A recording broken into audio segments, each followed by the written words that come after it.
2 2A championship game. The Panthers of FRA against the Wildcats of BGA. It's our first of 9 state championship games. I'm Chip Walters along with Kelly Holcomb from Finley Stadium. And Kelly, these two teams are very familiar with each other. Their campuses only 12 miles apart. Very familiar with each other. And BGA was here last year, came up short. They're looking to remedy that. And then you look at FRA. They hadn't been here in 34 years, Chip. 1991 was the last time they had a state championship. So looking for an incredible game today. The stars shine at the Blue Cross Bowl.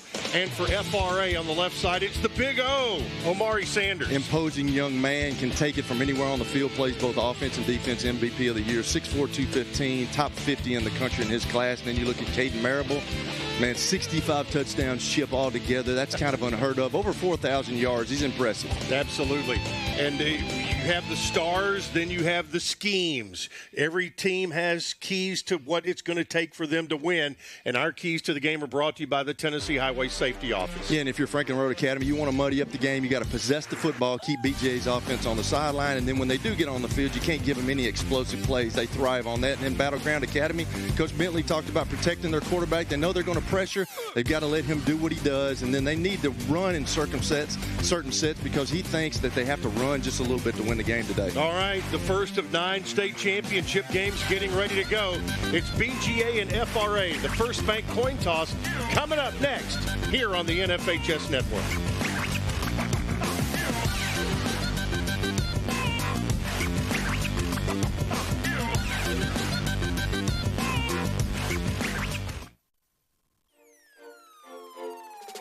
The Blue Cross Bowl is brought to you by Blue Cross Blue Shield of Tennessee, proud supporter of the TSSAA.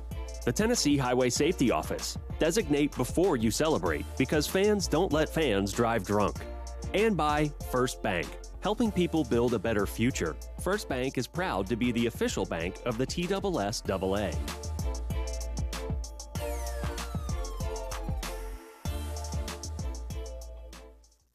What if a place could help you heal by introducing you to new paths, by reminding you to look for moments of joy, by finding strength in a place that unites communities. And every time you play here, you win. Not because you scored a goal, but because you achieved a goal.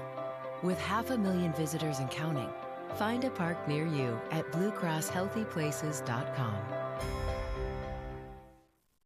He shoots, and he scores!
Back in Chattanooga, getting ready for our first of 3 championship games today, 9 overall this weekend here in Chattanooga. It's Division II Class 2A to start things off today, FRA and BGA. And Kelly, it is a 39-degree day here in Chattanooga. Fortunately, not a ton of wind. And, these kids have played on chilly Friday night, so I don't think it's going to bug them at all. I don't either. We were talking about that on our way down here. We've had the last couple of years where it's been pretty mild this time of year, but this year it's gone from straight summer to winter, and it's gotten a little chilly. But we hadn't had one of these in a while. But I don't think it's supposed to rain right now. I think later on tonight in that last game it might start. So there's nothing worse for a quarterback when it starts raining. Chip. Yeah. What is worse, rain or wind? Ooh, I can deal with the wind if it's not raining, but rain, like I always bring up, Troy Aikman was talking about it one time where when it started raining, he got so anxiety ridden, and that was kind of me. there's nothing you can do with the ball. And coaches always say, hey, don't let the weather affect you. That's a bunch of malarkey. It's going to. Well, our two sets of captains are about ready to hit the field. The two teams will be getting ready here in just a moment, but our captains will have our first coin toss of the day, and both, like we mentioned, both of these teams are about 12 miles apart, but they're about 112 miles from here. And but that's what you do. You play and you go through all this and work your way through the playoffs and get to the state championship game. And here we are as they get ready to take the field. The two sets of captains coming out for both squads. You see Franklin Road Academy wears the dark jerseys today. BGA has the white jerseys and the gold helmets. Al Ray from the Central Association is our referee today. Number 27, Elijah Fernandez. Thank you. I have a coin with the heads and the tails. I'm going to toss it, catch it. If I drop it, I'll do it again. BGA, you're going to call it the toss. What is your call? I call tails. He's called tails. We have a heads. Defer. Stay right there. FRA has won the toss and elected to defer. Which way you want to kick? We want to put our backs to the scoreboard, Mr. All right, if you would, you go there. Guys, come.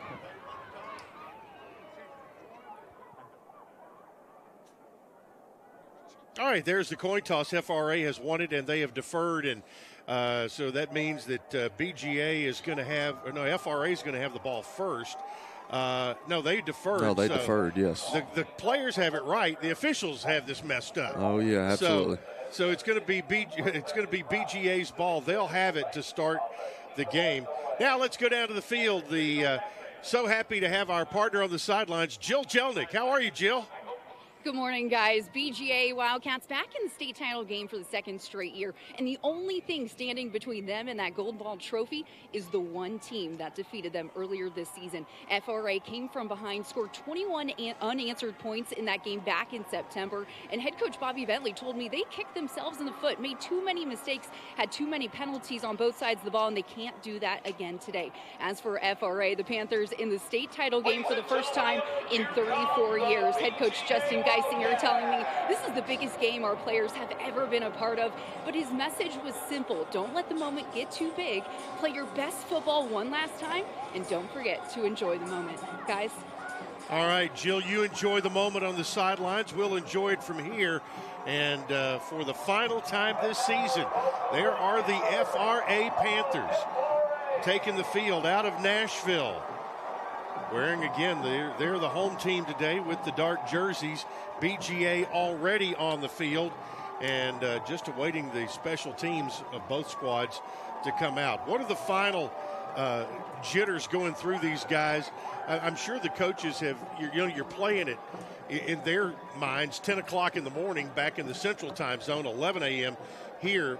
Bobby Bentley of BGA and Justin Geisinger of FRA try to keep their teams going through their normal daily routine. Well, it's tough as you're looking at Bobby Bentley on the screen, who's done a remarkable job at BGA, and he's elated about the young quarterback that he's got. He said he was already here, and then you look at Justin Geisinger, who's got FRA, and it's amazing. The other day when we were on the media call, and it's 34 years, Chip. I'm going to date myself, but I was able to win a state championship in 1990, and then the year after FRA won their state championship. So, but it is a little different getting to your point when you're playing this early in the morning. You don't ever do that.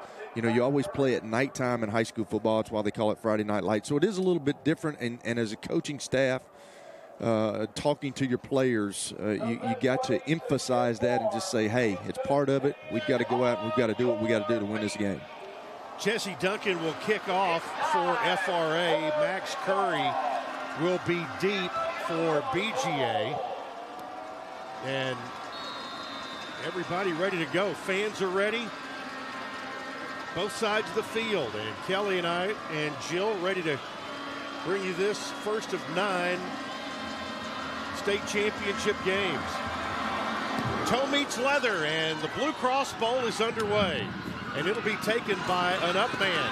And they'll bring it back across the 20. That's going to be Fletcher Fields. Kips his feet up across the 25, and that's where BGA will set up 1st and 10 at about the 27-yard line. So they look at your quarterbacks for BGA. That's Caden Marable. His numbers are crazy. Crazy. 3,545 passing yards. He's rushed for nearly 600, so over 4,000 yards of total offense this year. 53 touchdown passes. It's amazing. And he didn't even play a lot in the second half, a lot of his games, Chip. Fletcher Fields will run it on 1st down and pick up 5. Make it 4 to the 31. The tackle by John Davis, the linebacker, who came into the game with 36 total tackles on the year. Here's a look at the BGA offense. Marable, Cannon, and Fields all there in the backfield. Porter, Kennedy, and Curry, the wideouts. Harlan, McDonald, Adams, Dial, and Sawyers are up front. 2nd and 6 after a 4-yard pickup.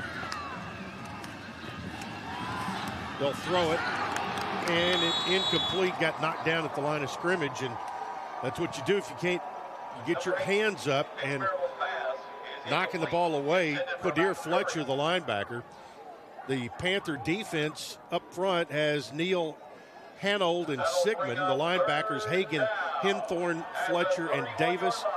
The secondary rush, Mitchell, Sanders, and Hassel. Just talking to Coach Geisinger, talking about a scrappy bunch of kids, but they got a 3rd down here, and Coach Bentley started off with a run today. He said he wanted to be able to run the ball. They had to be able to run the ball a little to win this football game. Marable, 3rd and 6. He'll throw it, dump it out, and drop. Intended for Max Curry, and BGA will punt the football, so FRA gets a win on defense on their first opportunity. That was just a drag right there. That was a good throw. He put it right out in front of the numbers, and Max Curry is one of the guys. He's the 2nd leading receiver on the team, and he's normally a reliable guy, and that would have kept the drive going. So got to make those plays in a game like this. Omari Sanders is deep, and to punt for BGA, that's going to be Caden Marable, the quarterback. He's their kicker, he's their punter, he's their quarterback. Throws it, he can run it. And he'll kick it away here. It'll take a bounce, and Sanders gets out of the way, and it'll get all the way down inside the 20 to about the 18-yard line. We talk about that every year, Chip.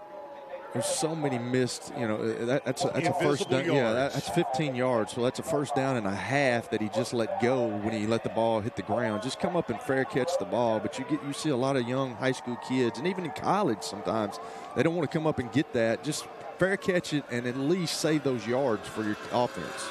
There's Jackson Nimitz, the quarterback.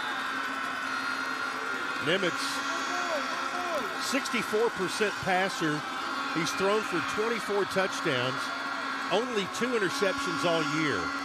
The running back is Hassel, and they'll run out of the shotgun, but first a flag. I believe it's going to be a procedure. Yeah, procedure call, false start.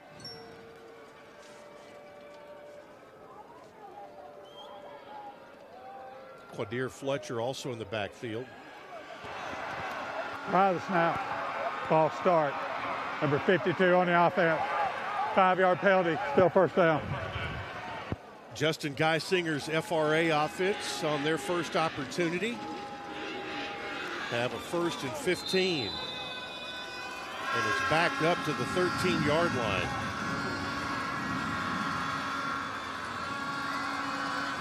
So Nimitz out of the shotgun. He'll throw it. Has time to wind up. Took a lot of time and goes deep. Oh, wow. Incomplete. And Kelly, that play had much more of a chance than I ever thought it was going to have as he tried to find Jaden Rush downfield. Well, I thought he was going to end up taking off running to begin with because I think he had a lot of yards to be gained right there. But That was actually a pretty good throw. Just was not able to come up with the catch. That was he put it right on the money. But I think that's what, you know, he was in a quarterback competition until this game earlier in the season, Jackson Nimitz. And he brought these guys back and beat BGA 21-14, and that's where he kind of made a name for himself. 2nd and long. They'll look to run it. Oh, and a big tackle and a big hit on 2nd down. Elijah Fernandez came through, and he just looks the part, doesn't he? He sure did, man. He came through like a missile and made a huge play on the quarterback, because I think they were running an option, and I think they have something. I think they had something there. Here's a look at the FRA offense. Nimitz and Hassel with Glenn in the backfield. Rush, Crabtree, and Sanders are the receivers. Neal, Rapello, Beard, Sigmund, and Vaught up front. 3rd and about 16 from the 12-yard line. Nimitz tries to roll out, didn't have much time, and that's going to be caught and fumbled. Are they going to call it incomplete? They are. Yep. Of course, BGA wanted a catch and a fumble there, but Omari Sanders just tried to turn and run before he had made a complete football play. Fleming, Woodruff, and Pittman up front for BGA. The linebackers are Fentress, Fernandez, and Villarreal. They'll punt it away. Nimitz punts it, and that's going to turn field position around as the punt only good for about 27 yards, 28 yards, and it'll be BGA's ball. Yeah, but that's kind of surprising with Omari Sanders right there. He was that was a good throw and going to get a first down if he doesn't drop it. Here's a look at what you're seeing today, FRA and BGA. Then coming up at 3 o'clock Eastern Time, University School of Jackson will take on Nashville Christian in the Class A game in Division II. And then tonight, 3A championship in Division II, Baylor against Brentwood Academy. BGA on first down. They'll throw it out there. Marable gets the ball caught by Maddox Porter, and he'll pick up yardage about 7 yards. And Maddox Porter is just a freshman, Chip, which is kind of amazing. And talking to Coach Bentley, he's coached some good ones, including Debo Samuel, but he's got the best ball skills I've ever been around. That's pretty impressive coming from a coach about a freshman. Empty backfield. Ball batted down again. But that was the first snap, Kelly, that either team had ahead of the chains. Right. And Keelan Neal got his big mitts up there and knocked it down. And obviously you see the game plan for FRA. If you can't get back to Marable, you've got to put your hands up, because it makes it hard on him to see through that defensive line. If you can knock it down, hey, that's a win for the defense. Keelan Neal, just a junior. And here, 3rd and 3. They'll throw it. Ball's going to be caught for a first down. And it's going to be Max Curry who makes the catch. Amari Mitchell on the stop for FRA. But the first down of the day comes for BGA. Just an RPO when Max Curry dropped the pass on the first drive, but he made up for himself right there with getting the first down for BGA. From the 27, Marable looks, goes long, has a man out there in the end zone, caught, touchdown, Max Curry. Well, he got a step on the defense, and the ball placed in there perfectly by Marable, and the BGA Wildcats are on the board. And that was all set up by FRA not being able to do what Justin Geisinger talked about them doing, staying in front of the chain, staying on the field, and then you have the drop by Sanders. And then now Marable does what he does. He makes an impressive throw, makes some throws to get a first down, and then made a throw for a touchdown. Impressive. Touchdown pass number 54 on the year for Caden Marable.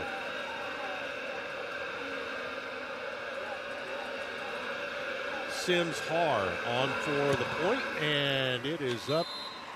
It's good. First scores on the board in this Division II Class 2A championship game, and it's BGA on a 27-yard touchdown pass in the end zone, and it's 7-0 Wildcats.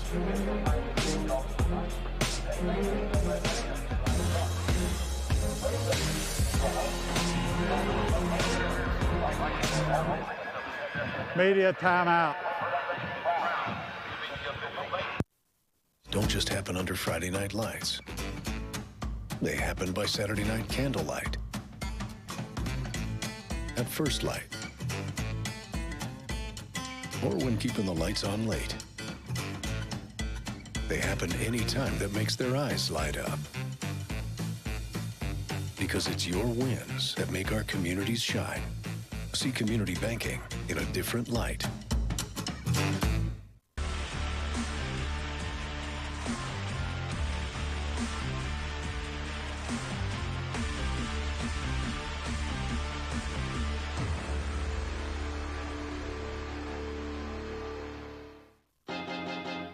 High school sports fans, relive your favorite moments. Just click the shopping cart below the video player to get your digital copy today.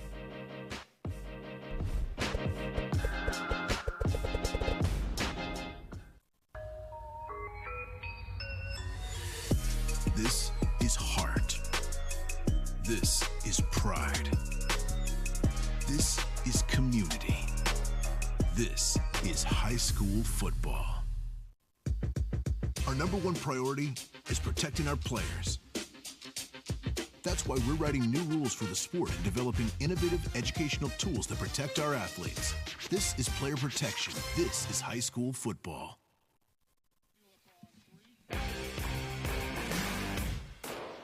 BGA got to this championship game by scoring 48 points a game and 16 and a half per game in the first quarter. Kelly, that's coming out of the gates quick. Out of the gates quick. And Chip, every year we come here and we look at that turnover margin. You got teams +9, they're +9, but you'll have some teams +20. That's the reason that they're here, because they're in the plus turnover margin they rate. Get those extra possessions. Absolutely, and they make other people turn the ball over, and they don't turn the ball over. That's why they're here. There you see Cade Marable, number 8. He, as we mentioned, has thrown 54 touchdown passes now, and one here in the state championship game, and just about ready for kickoff. With that drive, 40 yards on just 4 plays. It took 42 seconds for BGA to get in the end zone on their second possession of the day. Kicking off will be Sims Har. And that's what you will be Jaden Rush. Yeah, and Chip, that's what you can't do if you're FRA. You can't start the game off with an illegal procedure call and get yourself backed up behind the chains. That was one of the keys to the game that we talked about earlier. You have got to stay on the field, and when you get behind the chains, it's hard to pick back up.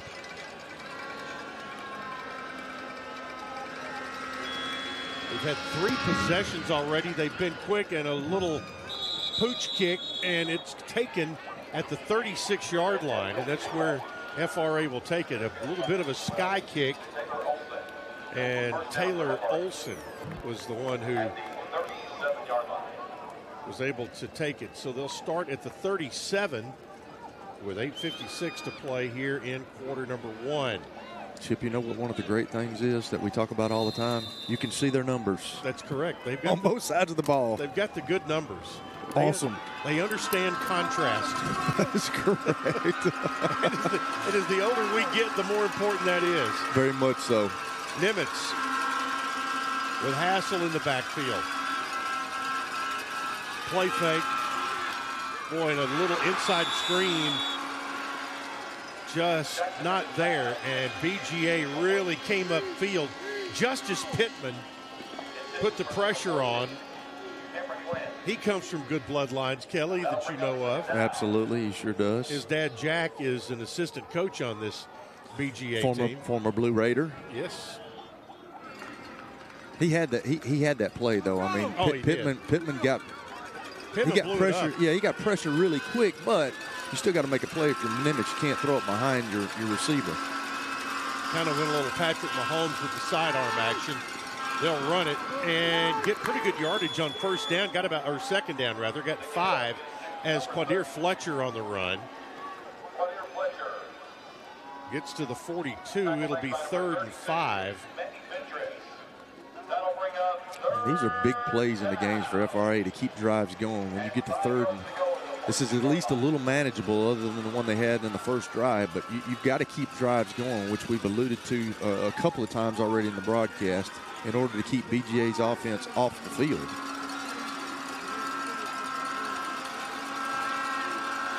Nimitz, low snap. It puts it out there, and it's going to be caught, and that's going to be a first down. No, he didn't get it. Didn't quite get there. No. Crabtree on the catch.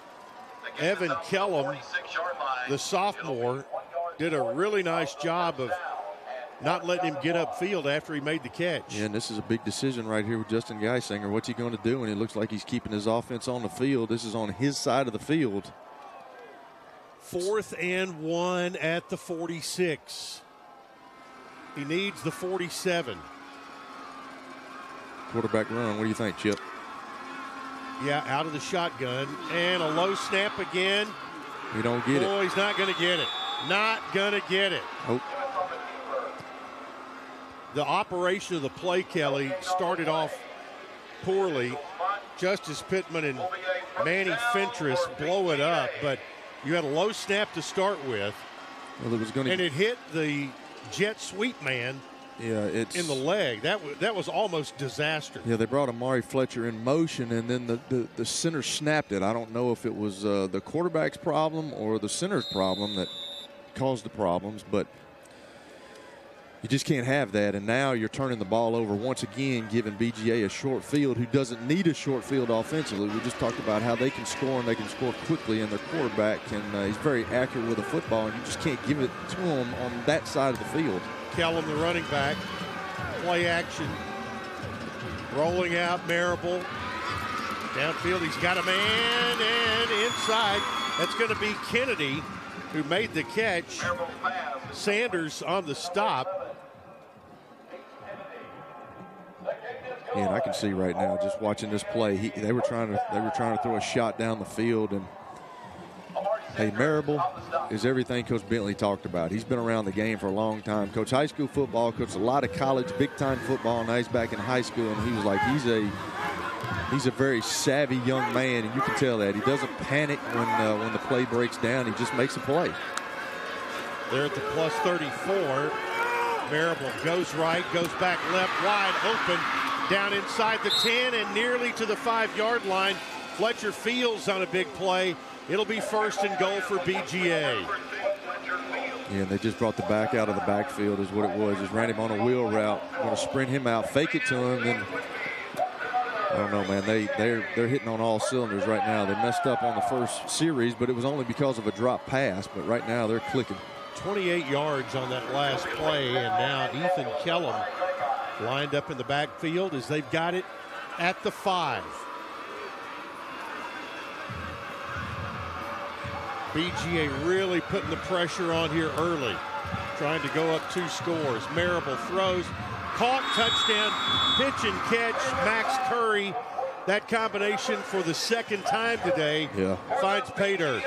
Max Curry has certainly made up for what he did on the first drive when he dropped that first down pass that he had in his he just dropped it, but he's caught 2 touchdown passes since then. They got in a stack formation right there, and I don't know, I didn't get to see it, but they just got messed up on coverage, and they just ran the number 2 receiver on a quick out, and I mean, that's the way Marable's playing right now. That's just a pitch and catch. Sims Har for the point after. Puts it through, and BGA goes up by 2 scores, 14-0 with exactly 7 minutes to play here in the first quarter. And another look at the pitch and catch between Marable and Curry. Down to the field, and Jill Jelnick standing by. Chip, BGA sophomore Max Curry with already 2 touchdowns today. He had a career-high 3 in their semifinal win against Boyd Buchanan 2 weeks ago, and he told me his career night was thanks in large part to his teammate, Maddox Porter. Porter has been double covered a lot this season, and Curry has been taking advantage. The two of them have fed off of each other in the offense, and to understand their bond, you have to go back to when they were 5 years old. Both Maddox and Max played Pee Wee football together, grew up together on the field. Max says he's grateful for Maddox's friendship, but also his talent, and the two of them have been able to create explosive plays all season long. Chip. And here they are on a state championship field together today. That's right. Now, if you're FRA, Chip, you've got to do something. You cannot allow BGA to keep starting on your side of the field. And you got to have some first downs. You got to eat up some clock, because BGA it's pretty easy right now for BGA. It looks like, you know. Yeah, FRA seems to be calm on their sidelines. They're down 2 scores here in the first quarter, and we mentioned that BGA averaging 16.5 points per game in the first quarter. They're almost there. Yep. Jaden Rush is deep. Remember last time BGA sky kicked it, they do it again, and it's taken again at the 37-yard line. Well, actually, they'll mark him at the 38. Taylor Olson, they're well scouted. They know that's coming. Oh, absolutely.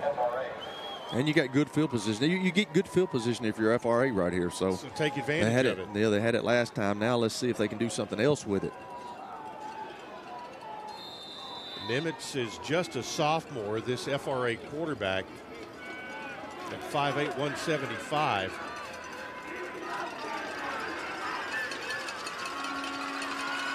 The 2 teams played earlier in the year. Here's Nimitz on a rollout. Downfield and drop. They tried to go to Omari Sanders, and Sanders has had a couple of plays where it appears like he was trying to make, he was trying to, you know, make the 15-point touchdown. Yeah, he's running before he catches the ball, Chip. You can tell that, and I'm sure if they show it, if David them show it back in the truck, his eyes went off the ball, and he just knocked it to the ground. So you got to be able to catch that. That's 2 plays in this game that could have been huge for FRA already. And he's a guy that they're counting on as a leader.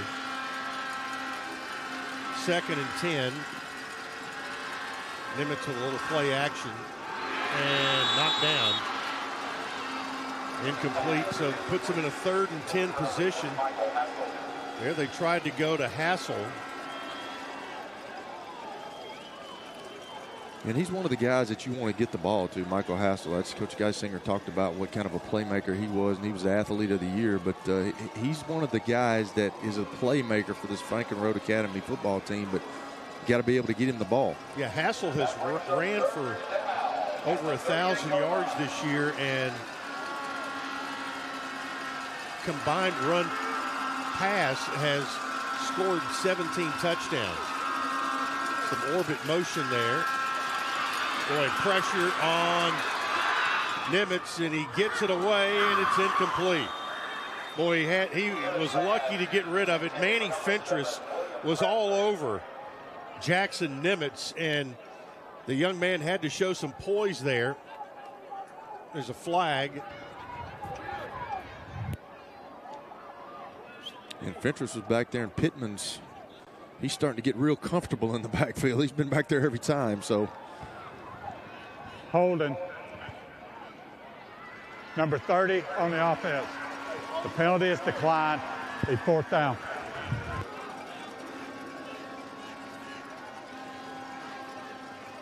Bobby Bentley is wired 220 over there, isn't he? Another look at it. And it's Fletcher the back. You see when you get your hands outside of the body and you start grabbing like that, it's automatically they're going to call a holding on you, and that's exactly what happened. It was on the running back. Yeah, BGA started out with 10 on the line here. Get the punt away and taking on a fair catch at the 30-yard line. You're watching live coverage of the 2025 Blue Cross Bowl on the NFHS Network NFHSnetwork.com/TSSAA is your destination for the most comprehensive coverage of TSSAA championship action.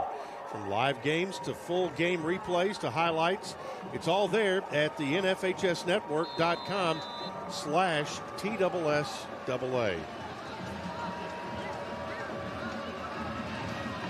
So BGA back on the field, and Fletcher Fields is the running back. 6:28 to play, and they'll run it up the middle and get there. Fields with a big run across the 50. That's about a 20-yard run as Omari Sanders got the stop. Yeah, BGA is doing a good job of mixing things up, and it's a guessing game right now for FRA. They're not sure. And another 8-9-yard pickup on first down. So they had picked up 21 yards and now 9 more. Quadir Fletcher on the stop. It'll be 2nd and a yard. And just good blocking up front. They're getting hats on hats and starting to move people. And then when you throw the ball as much as BGA do and you sprinkle in a couple of runs, which Coach Bentley talked about they needed to do, it's tough for a defense because right now they're guessing. Fletcher Fields is split out. Ethan Kellum now in the backfield alongside Marable. Marable screens it out. They get the first down, and guess who? It's Curry again. Down the sideline, inside the 20-yard line. And Smith Hagan makes the stop along with Jaden Rush. That's going to be the 7th first down for BGA. And that was just great blocking right there by the guys down the field if you're seeing it on camera. In order for you to get a good wide receiver screen, your wide receivers that are on the field, other than the guy that's catching the ball, has to make good blocks. And they were blocking their guys down the field. And that was a 5-yard screen that turned out to be a 20-yard gain. Absolutely. Just something simple that's easy for a quarterback to complete. Quarterback up the middle, touchdown BGA. Marable called his own number and got good blocking up front. And BGA is off to the races.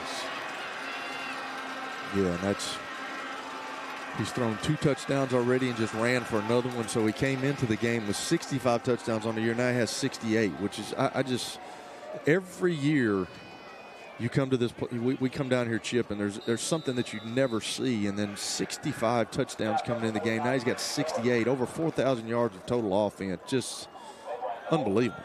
Yeah, they have reached their first quarter point average. And surpassed it. Got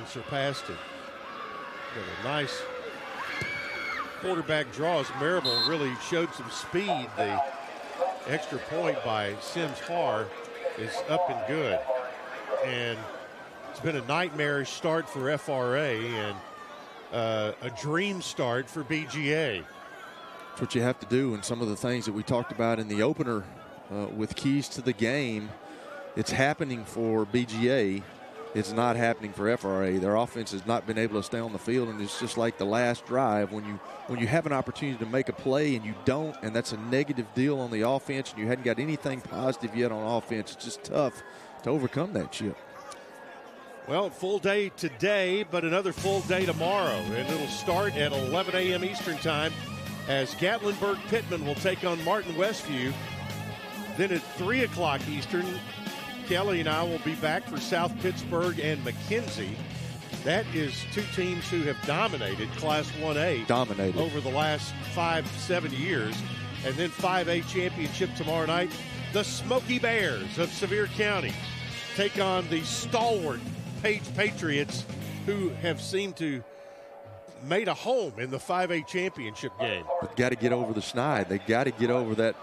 They got to get over that line and win a state championship. They've been here a bunch. Let's see if they can win it. So nobody will be left in Sevier County tomorrow night except the folks in Kodak. Here's the kickoff. Brought back across the 15 and about to the 18-yard line, but, Kelly, they mixed it up there. They went with the full kickoff. They did. Not the pooch. Jaden Rush brought it back to about the 18, and Elijah Fernandez got him on the ground. And that's what makes, if you're the coaching staff of FRA, that's what makes it upsetting, because they've had good field position the last 2 times, and now you're inside the 20. FRA came into this game no slouch at all, 46 points per game, allowing just 20. Their only loss to Antioch, and it was a 64-62 game, and they're +6 on the turnover side. They need their first down to get something going, and they pick up a couple of yards on Michael Hassel's run. And Evan Kellum on the stop. Try to jet sweep, Chip. Tried it to the open-ended side. And BGA's doing a good job. We've talked about Pittman. We've talked about some other guys on their defense, but hey, they're doing a good job of running to the football and getting after it. Quick screen near side, and nice play, nice block up to the 30-yard line. Michael Hassel makes the catch, and that is going to be FRA's first down of the day. Christian Walker on the stop. And that's just a simple throw out here to their, just a simple receiver screen, and hey, that was some positive right there for FRA. Now they'll see it as an offense. Can you start stacking some positive things up and get some positive things happen so you can move the ball? Fresh set of downs for the Panthers from their own 30. And again, positive run here. Only about 3 yards, but still. They pick up to the 33 as Quadir Fletcher, who ran for 449 yards on the regular year. 9 touchdowns and picks up 3 there. So 2nd and 7 coming up. A little chilly this morning, but just add an extra layer like these guys have, and you're going to be okay. As long as it don't rain, hey, we're good. Nimitz, play action, throws it out, caught, first down.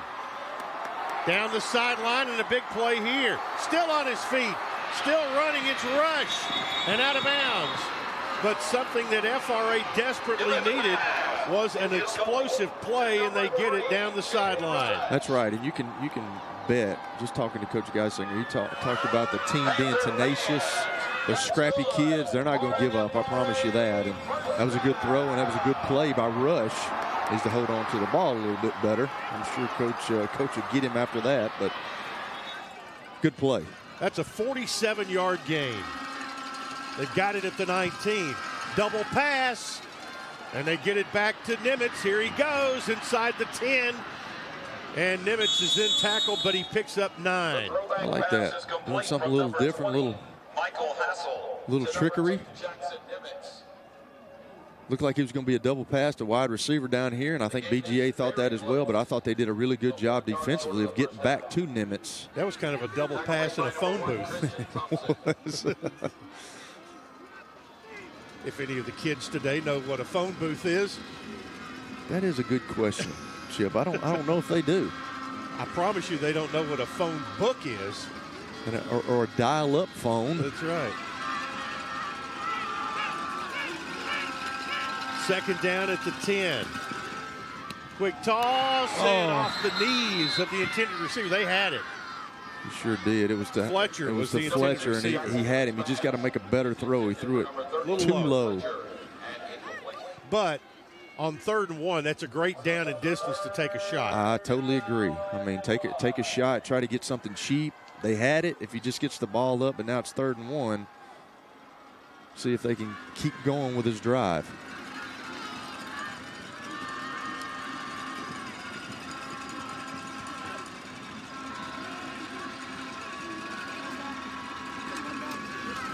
Nimitz will keep it.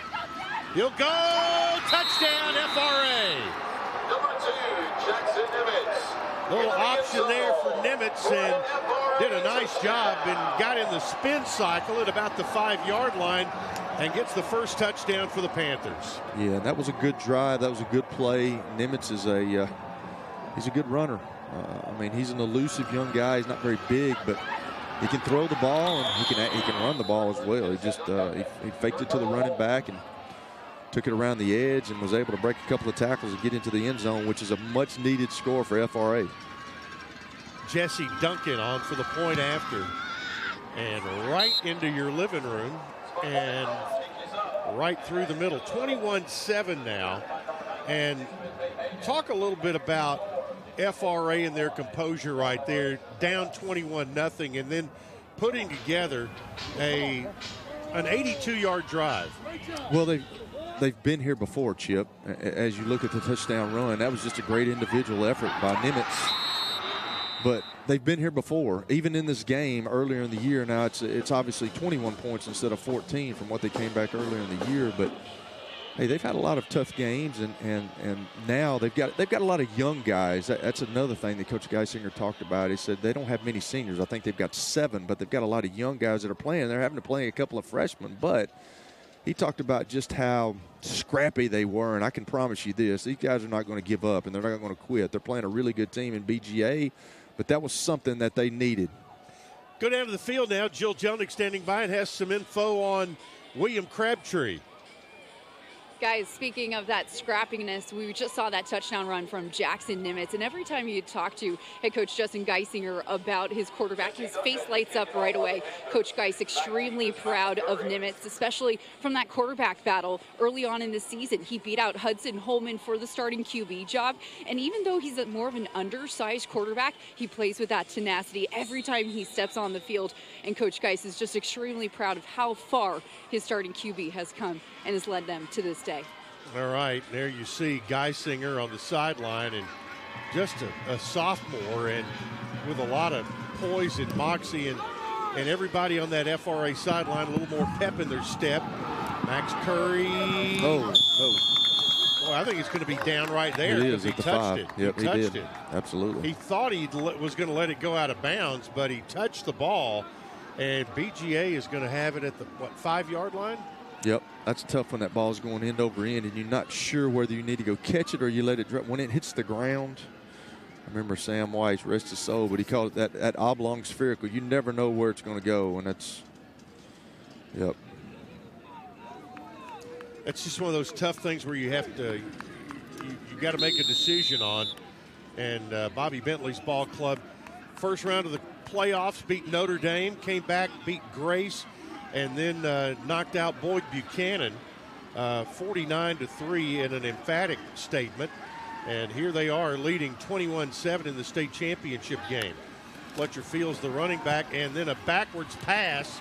Ooh, that was dangerous on first down there.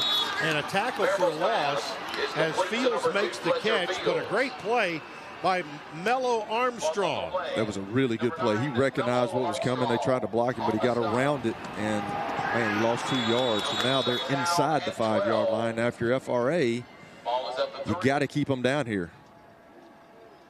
There you see Armstrong, who stayed with that play, but that always scares me to death, that backwards pass. Me too. Especially in that part of the field. That's a hard throw to Chip for the quarterback. That's one of the harder throws. Nobody ever thinks about it because it's just it's not very long, but if you don't hit the guy in stride, it's tough.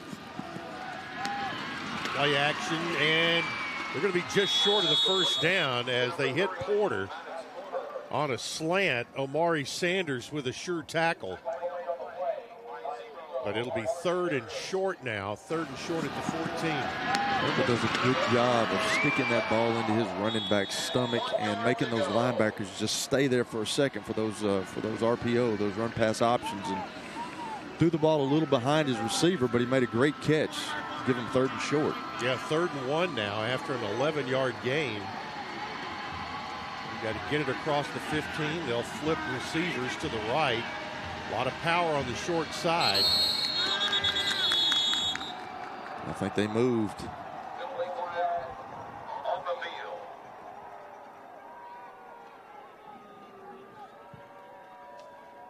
it number 9? We're about to find out.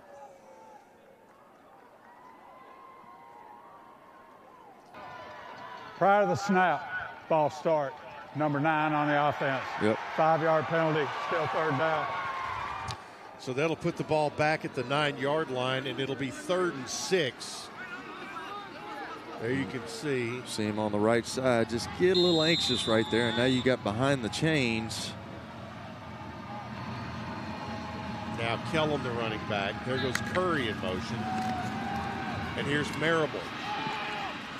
Looking for the first down, and boy, he put it in a window. And Max Curry, the man who was in motion, made a great catch up at the 19-yard line for a first down for BGA.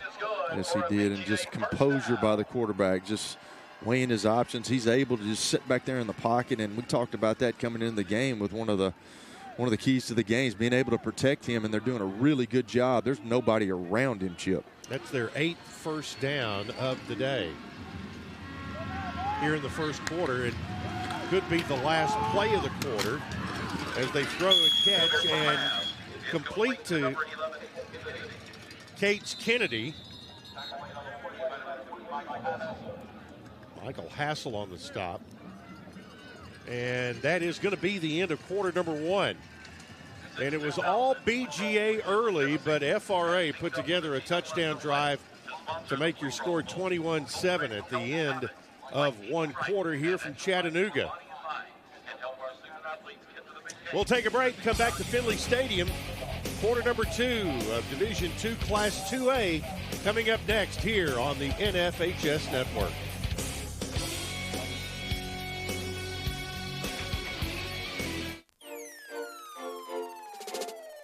The Blue Cross Bowl is brought to you by AAA, the Auto Club Group. Crashes hit different when they happen to you. Buckle up, phone down, drive sober, drive slow.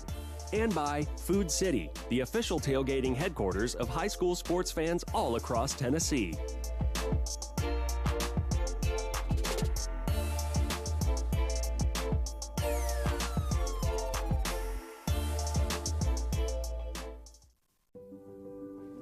To help protect the young and young at heart, the sick and the well, to recognize the importance of both physical and mental health while giving back to our communities is to do more than what is expected of a health insurance company. It is calling you a member, but treating you like a neighbor. It's been my pleasure. It is making a commitment to be right here for you and keeping it.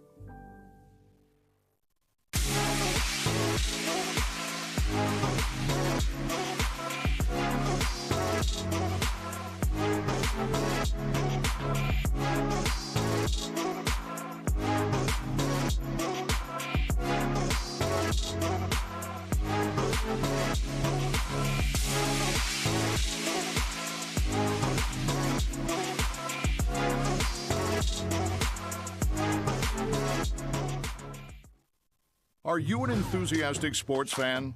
Want to have fun and get in on the action? Heck yes, that'd be awesome. Have great attention to detail. Want to stay active? Definitely. Want to give back to the student athletes in your community? Obviously, yes. Then you'd make an excellent high school sports official. We need more officials across the country because with no high school officials, there are no high school sports. Sign up today at highschoolofficials.com. Welcome back to the Blue Cross Bowl in Chattanooga. BGA up 21-7 over FRA. And joining me now, Allie Whittier, the communication content strategist for Blue Cross Blue Shield. Say that 5 times fast, Allie. This is a special anniversary for you guys, 25 years. How important is it to continue to sponsor this wonderful event year after year? Yeah, Blue Cross Blue Shield of Tennessee has been a longtime sponsor of the Blue Cross Bowl and TSSAA, and we believe that young people can learn really great lessons here at Bowl, like commitment, discipline, and teamwork. And we believe that sponsoring the championships is just another way to promote healthy lifestyles here in Tennessee. And the headquarters for Blue Cross Blue Shield Tennessee, right up the street in Chattanooga. To be able to host this event, have your headquarters just a mile away. How cool is that in terms of welcoming this community and bringing that passion here on game day? Yeah, well, we've been right here for more than 80 years. We have more than 6,000 employees who are focused on making healthcare more affordable and promoting healthy lifestyles here in Tennessee. Also, not a bad day for football, right? It was a lot colder last year. We're happy about this, hoping it stays this way, guys. Chip, Kelly, we'll send it back to you. All right, thanks a lot, Jill. And in the first quarter, 185 yards put up by BGA. FRA with 89, and they got 82 of that on one drive. 21-7 as we start the second quarter. BGA with the football at their own 26. It will be 2nd and 3 for Caden Marable and company. He accounted for all 3 touchdowns in the first quarter. Kellum, the running back. There goes Curry in motion again. And they look back to the near side. Caught for a first down. It's going to be Porter for a big play across the 50. Porter stays in bounds and gets about 15 more yards before Omari Sanders can knock him out of bounds. Man, that's a good play call, Chip, because they manned him up outside. And I told you about Porter. He's a freshman, Chip, and Coach Bentley talks so much about him and what kind of ball skills he has, but you just saw it right there. All he did was make one simple move, and it's hard to tackle him. He's a good-sized kid, and he can catch the ball.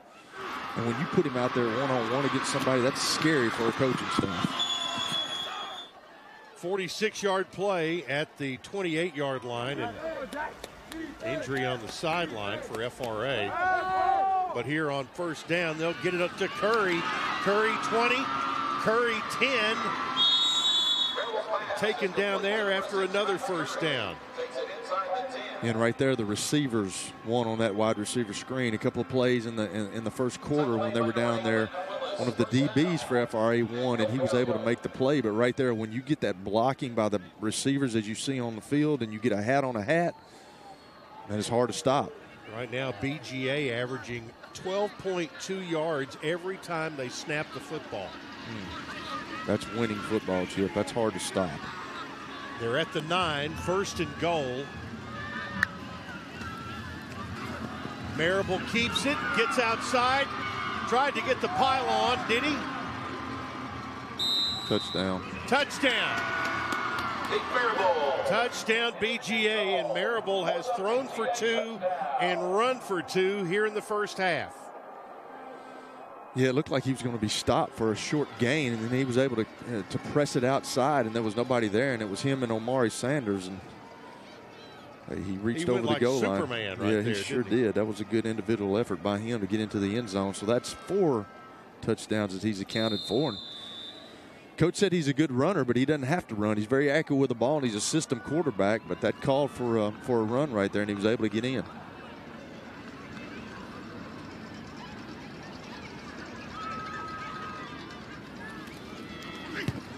Sims Har called on again, and it is good again. So a 28-7. Another look at what Marable did. Nice bounce out. Absolutely, and you see his offensive lineman Miles Sawyers getting out in front of him and kind of pinning the edge, and he was able to get outside of him, and then it was him and Sanders outside, and Sanders was in a catch-up mode the whole sequence. And just, you got to be impressed with him. I mean, we were impressed coming into the game with just the numbers, but unbelievable what he's done so far. All right, let's check in with Jill again down on the field level.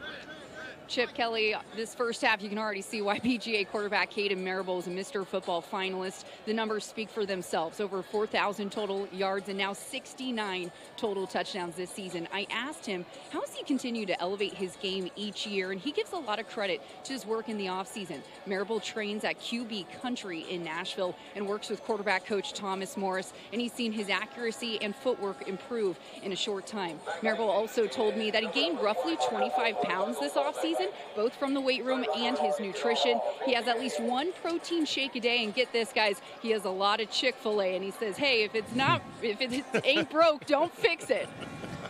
Right. Well, you know, the last 2 touchdowns, before that, he was at 6-7 touchdowns. You get it? Oh, Chip, really? You and your little stupidness sometimes. There's the kickoff. Had to be picked up off the ground, and great coverage by BGA as Crabtree thought it was going to kick out of bounds, but Hassel actually on the return. Hassel. And So they're going to be at about the 10-yard line. And, that's a live football when you kick it down there. And it, as you mentioned earlier, the oblong spheroid can do some crazy things if you let it hit the ground. No, and you can't let it hit the ground. But if you're FRA right here, you just got to settle down. It's 28-7. You hadn't played your best football up until this point, but you got to get some drives. You got to get some positive things going like you did on the last drive. You got, like right now, it looks like you're going to have to match score for score. They were not able to do that in the first quarter, but right now you've got to score some points to stay with this BGA team. Nimitz goes long and a great catch down the middle of the field. And it's going to be Amari Sanders. Huge play. Gets him up near midfield as Will Johnson, the senior safety, brought him down, but right down the seam. That's where his 6'4" stature comes in. I thought Nimitz had overthrown him, but I forgot it was him. He went up and snatched that ball. You can understand why he's one of the top 50 guys in this class in the country. Well, both guys had their hands on it. Simultaneous possession goes to the receiver. It does. So here we are, first down again. And Hassel gets knocked backwards, or rather Fletcher. Manny Fentress just had a great run fit there and made the play. Manny Fentress has made some good plays and made a nice hit right there on the running back on Fletcher. 2nd and 10. 10.5 to play until halftime. There you see Jackson Nimitz, 4 of 11 for 93 yards throwing the ball. Comes back to the near side and overshot his man. Trying for some misdirection there, and Quadir Fletcher was the intended receiver. Yeah, that's kind of the player that Nimitz is. He didn't realize that number 24 was over there, who was that's a little scary. If you're a coach, I'm sure Justin Geisinger's heart went up into his throat because he didn't see him over there, and if he makes that play, that's a touchdown for BGA. Because there was nobody. There was nobody else out there other than him and the receiver. And if he jumps in front of the receiver and intercepts that ball, that's a touchdown. Nimitz on 3rd down. FRA 1 for 4 on 3rd down here and incomplete. Had 3 guys on 3 levels. Couldn't make the connection, and it's going to be 4th and 10. BGA was able to bring pressure right there and get some pressure on Nimitz to make him have a not so accurate throw downfield. For the first time today, Bryce Kern on the punt for FRA. Now the first time that FRA punted, and they're having trouble getting guys on the field for FRA at special teams, getting them on the punt team. But the first time they almost blocked it, then they had one guy rush. That's what they did here. Kern punts it, and the return catch made at the 22-yard line. Fletcher Fields made the catch, and it'll be BGA's ball. You can relive all the incredible moments from today's matchup on demand at NFHSnetwork.com. A digital copy is also available for purchase. Just click the digital copy button under the event video player to download today's broadcast directly to your device. Now you got to do something defensively if you're FRA. I mean, offense scored 1 touchdown, but defensively they have not been able to stop BGA at all. And they make the catch, but a really nice tackle up at the 29. Got a flag down, Chip. So we'll check the flag as BGA starts this possession. Last time they had the ball, Kelly, 7 plays, 95 yards. Yeah, it's like, what do you do right now? If you're the coaching staff at FRA, I mean, you're just scratching your head. You know, they're hitting on all cylinders right now, and as they're sending them back, so it's obviously against BGA. Ineligible downfield. Number 70 on the offense. 5-yard penalty from a previous spot. Still first down. So it will be 1st and 15 from the 18-yard line.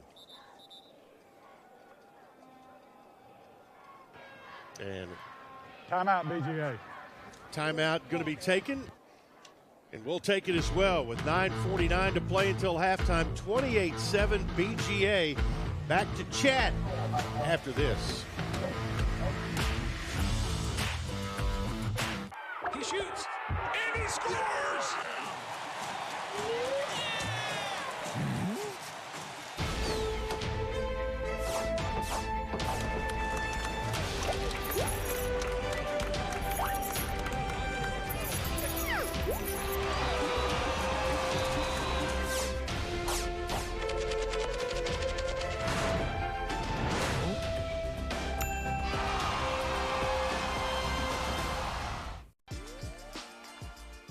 Playing high school sports has made me a better person, especially with my mental toughness and endurance, and gave me a growth mindset. High school sports are worth protecting because it gives students an outlet to become what they want to be.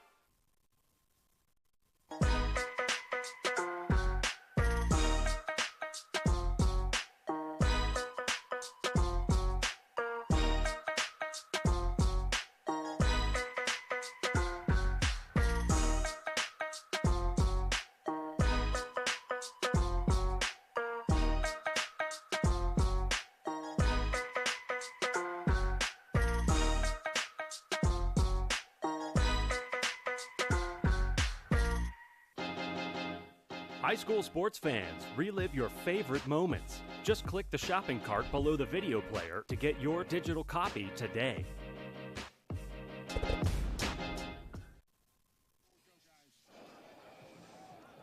Everybody wrapped up, and except those crazy guys on the right side of the screen who decided to not wear shirts today, Kelly. I never was that guy. Yeah, better them than me. I'm not doing that. Sorry.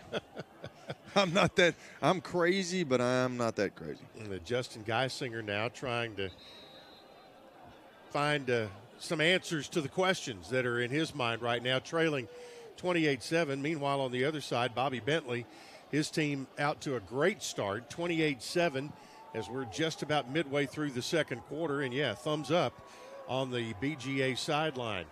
It'll be 2nd and 15 after the penalty and the timeout was taken.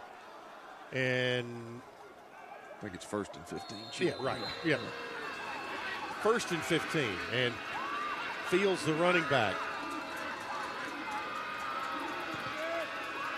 Now they empty out the backfield, and Marable, with some pressure, has to get rid of it. And Kelly, that's a perfect example right there of just what pressure can cause you to do. Yeah, they were trying. The reason that they got pressure, though, Chip, and obviously they got some blue shirts back there in the backfield, but they were trying a double move outside. They were trying to get a big play, and that allowed those guys to get there because they've been throwing quick stuff. They've been throwing RPO stuff, getting the ball out of his hand, and I think that's what FRA has to do. I think you've got to pressure him, and we talked about that earlier. He wants to protect him, but FRA's got to pressure him and make him make some of those decisions. Caden Marable, the senior quarterback for the BGA Wildcats. Right now facing a 2nd and 15 from the 18, and he'll try to get a chunk of it. Got about 5 of it back. It'll be 3rd and 10 from the 23, and Smith Hagan, the linebacker for FRA, makes the stop. And he was on the he was actually on the slot receiver, and they brought him from the slot position to make that play. To tell you how good their offense has been today, this will only be their 4th third down play of the day. And so far, they're 2 out of 3. That's what you want as a coach when you get to the final game of the season. Hopefully it's a championship game, but you want to be playing your best, and it seems like the BGA is certainly doing that. See what they have dialed up for 3rd and 10. Marable flushed out. He'll run. Made one move. Got him up to about the 28. He's going to be short of the first down as Quadir Fletcher makes the stop. It's 4th down, so what are they going to do? They're going to punt. It's amazing, Chip, though, that they've been pretty successful at not getting penalties and being behind the chains, BGA, and then they get that one penalty and start out 1st and 15, and then defensively you can get them off the field. Omari Sanders is deep. Marable will punt, and this will be their first punt of the day. I just want him to come up and catch the ball. Everybody's talked about how when he touches the ball, he can take it the distance. Let's see something. Do kick it away, and he'll get it on the bounce and bring it back across the 30 and out of bounds at about the 40-yard line. It's good field position, though. That's where you want to start. There's a lot of things that open up in the playbook for an offensive coordinator when you start at your own 40 instead of being backed up. 31 net yards on the punt, and it'll be FRA's ball, 1st and 10. And they put it at the 40. So Jackson Nimitz and his crew have one touchdown drive to their credit today, trying to get another one here before halftime. And Nimitz keeps it, boy, elusive, got to the 50 and backed his way across, and Will Johnson went for the ride, but they got the first down there. Yeah, now they're trying to play some tempo right here, and that was a good move. He's kind of got a little, made on the linebacker. He's got a little Diego Pavia in him, doesn't he? He does. That was nice. And a quick count, and Hassel will run it, and he'll get another first down inside the 40-yard line to about the 37. Sure did. They're trying a little tempo. They're trying to speed this thing up. They've got two positive plays in a row where they've gotten first downs. Now Coach Geisinger and his staff is trying to dictate the time of the play here. 6 first downs for FRA. Panthers bring Crabtree in motion, and they come to the near side. Nimitz keeps and gets inside the 35 to about the 33-yard line where Park Balish knocks him down. And that was a good job of the BGA defense and Balish of, kind of spreading it out, keeping it going sideways. And when you do that, you can make a play. And he was able to make a play on Nimitz, but he still got 4 yards. From the 33, Nimitz slings it out there and tried to get Crabtree. 3rd and 6 now.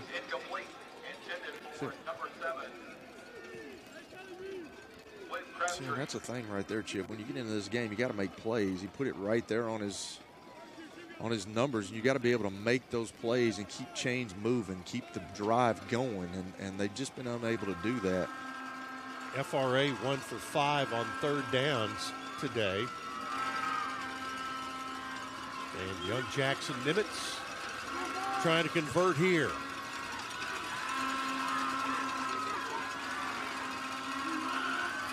A lot of motion. Little man-to-man. Uh-oh, he got caught. Yep, and they'll run it down the sideline, inside the 20 and inside the 10. And it's Michael Hassel who got it all the way down to the 7-yard line.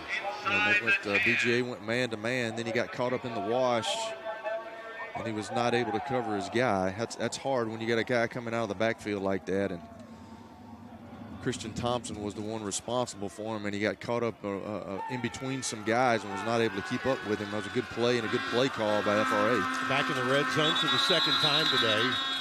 Whistle and a flag. A couple of flags come down. And you can see the referee, he covering his ears to try to make sure he gets the correct call as they have inter-official communication down there. Going to be a false start on FRA. First penalty against FRA on the game, and it'll put them back to the 12-yard line. But still, 1st and goal from the 12. And once again, it's another penalty, though, Chip. That's hard to overcome.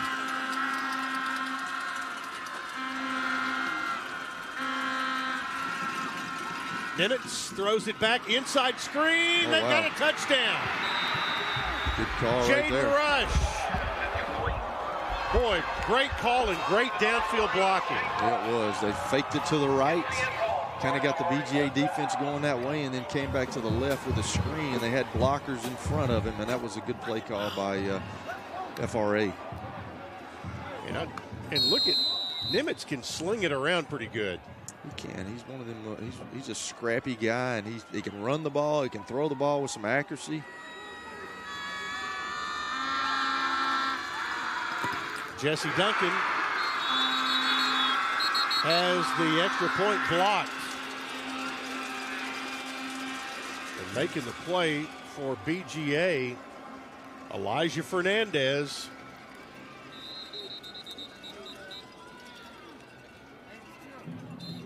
Hate to see that, Chip, because a lot of times people forget, and we say it every year, but that's a third of the game, special teams. And sometimes when you get to this point, you know, special teams play a huge role in this stuff, and you want to be good offensively and defensively, but you can't let special teams slide. You can't get kicks blocked. And an injured player down for FRA.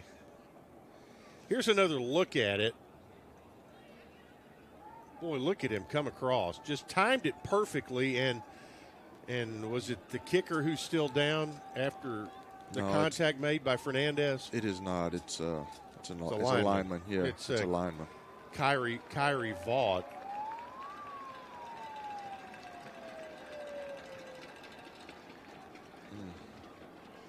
And gives us an opportunity to thank all the sports medicine crews for all of the teams this weekend. They are a vital part of what goes on for the health and well-being of all of our players. And you hate to see that because he's not being able to put much pressure on that leg right now, Chip. And we don't speculate about that kind of stuff, but you'd like to see him put a little bit of weight on it just to hope he comes back. But, man, he's struggling. And his backup is a freshman, Hayes Schellinger, so we'll see when they get back out there. But FRA with a couple of touchdown drives to make it 28-13. And the last time FRA scored, BGA was able to answer. And there you see the Wildcat faithful here at Finley Stadium, enjoying what's happening so far. Curry is back to Duncan to kick. Duncan will kick off. Curry is deep.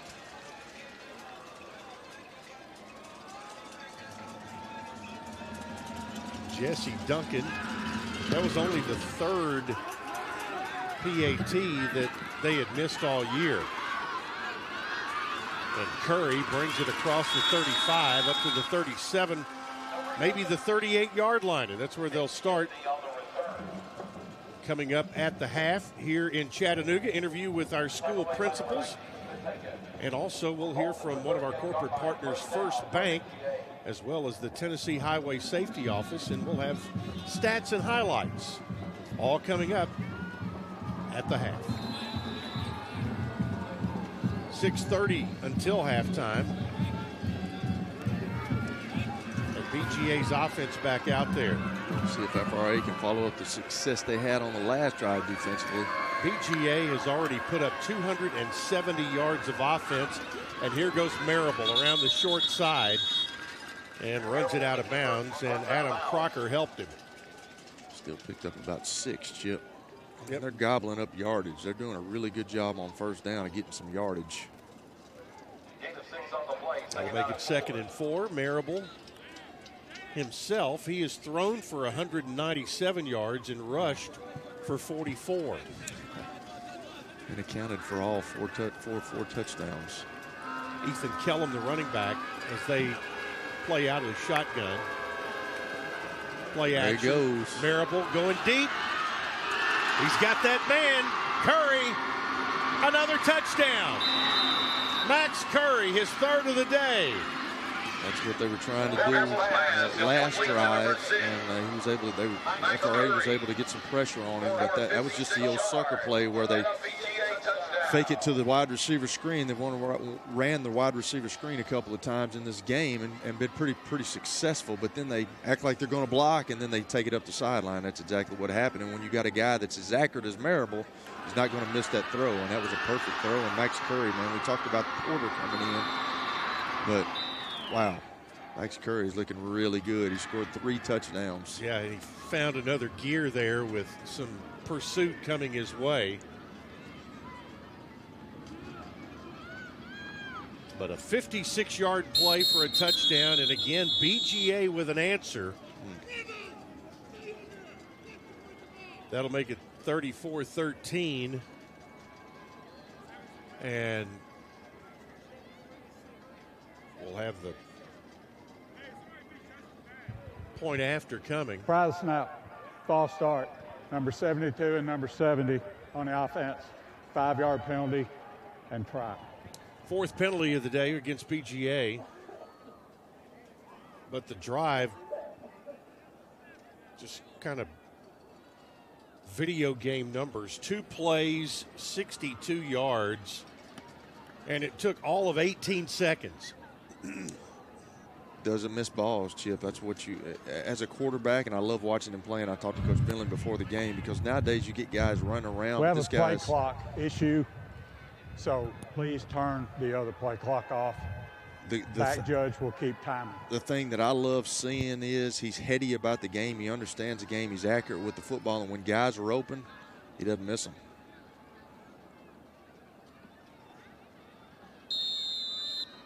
So the point after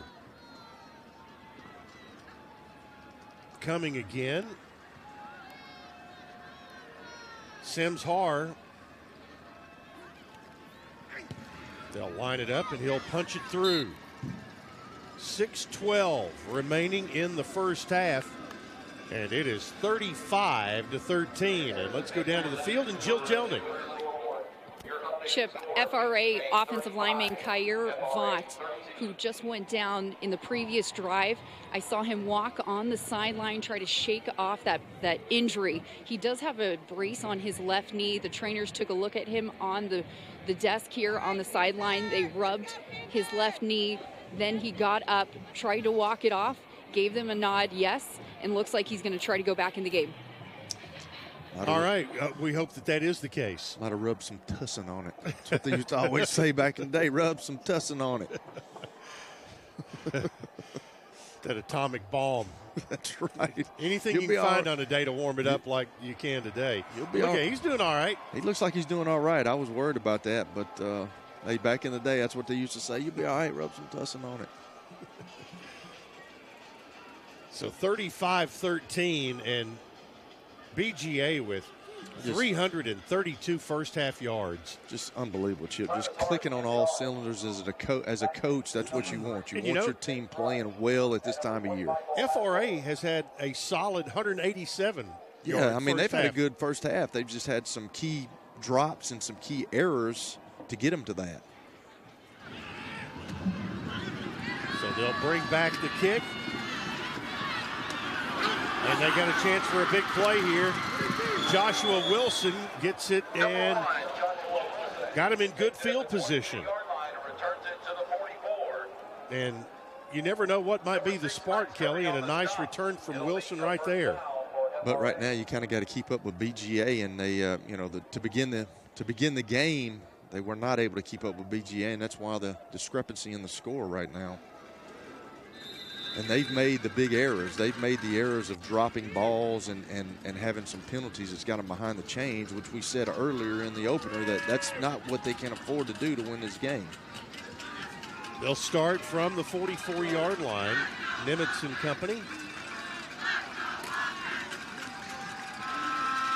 Nimitz looks for a big play, and in double coverage, it drops incomplete as they tried to go to Cameron Glenn. Boy, he paid for it, too. Yeah, that scared me because Evan Kellum, the cornerback, he is the guy out there that's waiting on the flat route coming, but when the flat's covered and the quarterback starts looking back, then the corner leaves the guy that's out in the flat.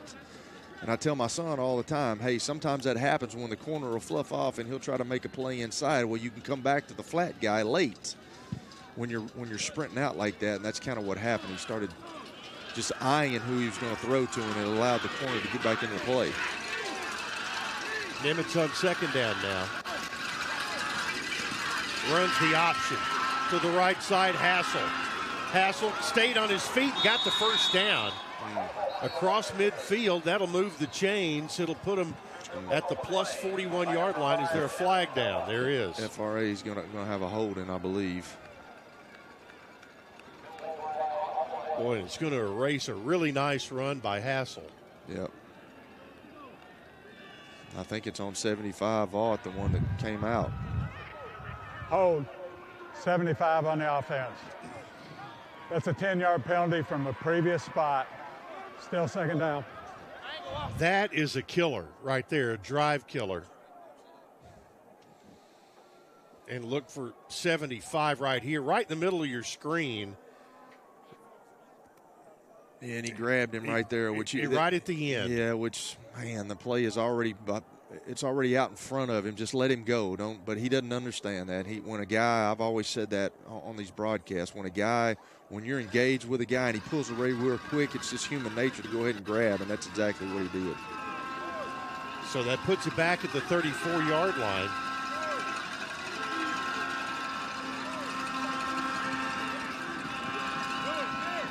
They'll dump it over the middle. Didn't quite get back to the original line of scrimmage. Got about 8 yards of it back as Jaden Rush makes the catch and Elijah Fernandez on the stop. Now, third down coming up. They're 2 for 6 on third down. Now, Chip, this is how important this drive is right now. They got 5 minutes left in this quarter. If they can get a first down, which is 3rd and 12, they're really behind the chains. But if they can keep the drive going and maybe score, they get the ball the second half, and then they can make it a little bit closer. So this is an important drive for FRA and for this game. You can stack a score and a stop right here. Yep. Nimitz. Oh, we got a holding penalty again. And Nimitz is going to pay the price back at the 30-yard line. And then to add insult to injury, Fernandez making the stop. You are going to have a holding call here. It looked like every referee on the field threw a flag on that play. I mean, there's laundry all over the place. You know, and that's the downside to a quarterback who can extend a play. That's right. Is a lot of times. I didn't have many of those, Chip, because I wasn't going to extend many plays. You know? I go with the Tom Moore philosophy where he always used to say 1, 2, 3 and throw it in the stands. So. Personal foul. Oh. Face mask. 75 on the offense. Ooh. Oh, that penalty is declined. It's 4th down. So that was a face mask. I thought it was going to be a holding, but it was a face mask. And 2 penalties. And Kyrie Vaught, who came out of the game injured.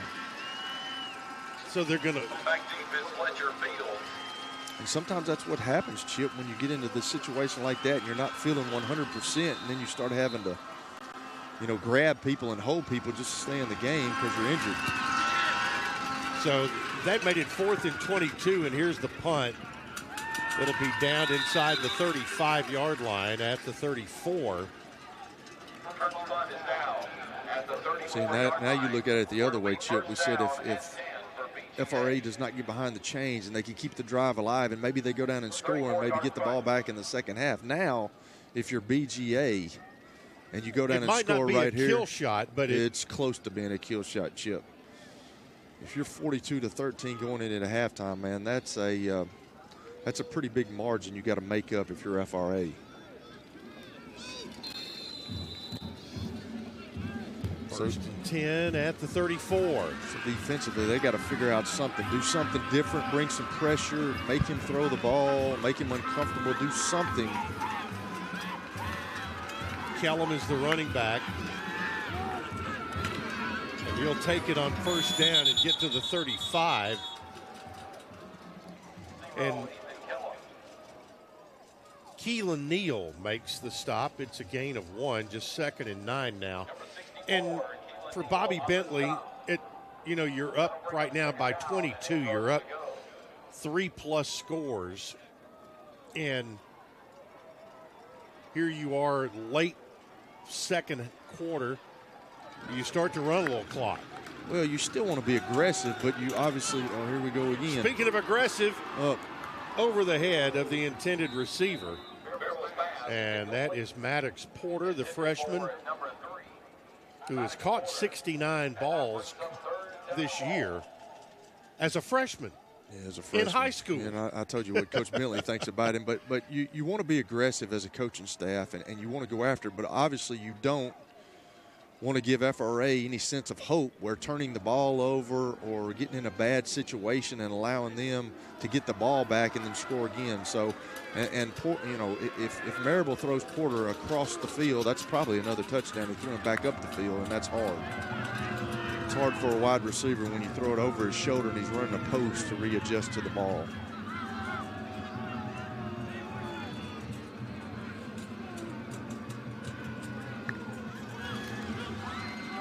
Marable looking for the first down, overshot his man there. And it's going to be 4th down, and Maddox Porter was the intended receiver. So from the 35, BGA will be forced to punt, and it kind of puts FRA back in exactly the same position they were in. Exact same position. That's exactly what I was about to say. Plus, they've got, how many, do they still have 3 timeouts left? Yeah, they got all their timeouts left. So that's what FRA needed. And that was probably the worst drive of the game right there. It just didn't look like things were in sync on the offense for BGA. Amari Sanders is deep for Marable's punt. And over the head of Sanders, and he'll let it bounce. Had a chance to get it on the first bounce, but Marable really had a nice kick there, and it's going to be down at about the 5-yard line. That's huge play right there by Marable. We talk about what he does at quarterback, but punting, unbelievable. That's a 60-yard punt. Yeah, I mean, looked like one of his passes. Here's what's going to be happening on Saturday. The even-numbered divisions will be playing. It'll all start at 11 o'clock Central or Eastern time on Saturday morning. Alcoa back again. They'll be taking on the Firebirds of Pearl Cone mid-afternoon and 3 o'clock Eastern time in 2A. Marion County will take on Huntington. And then the 6A championship game, Williamson County and Rutherford County right there. Ravenwood against Murfreesboro, Oakland. Oh, wow. Boy, nice catch here on first down. And it's a catch by Hassel, who brings it out, and Will Johnson made the stop. That was an unbelievable throw. I cannot believe he threw that ball. He threw that ball in between 3 defenders, and only his guy caught it. That's crazy, Chip. Gain of 15. They're at the 20 now. And what has been a long first half getting even longer with another stoppage. Ball start. 64 on the offense. 5-yard penalty. Still first down. They're picking on our offensive lineman today, Kelly. I know, man, and that's their best guy, Keelan Neal right there. He's the best offensive and defensive lineman that Coach Geisinger's got, and they called it on him. I didn't see it. Maybe if we see a replay, but there's been a lot of illegal procedure penalties called. Now, I don't know. I hadn't even seen it.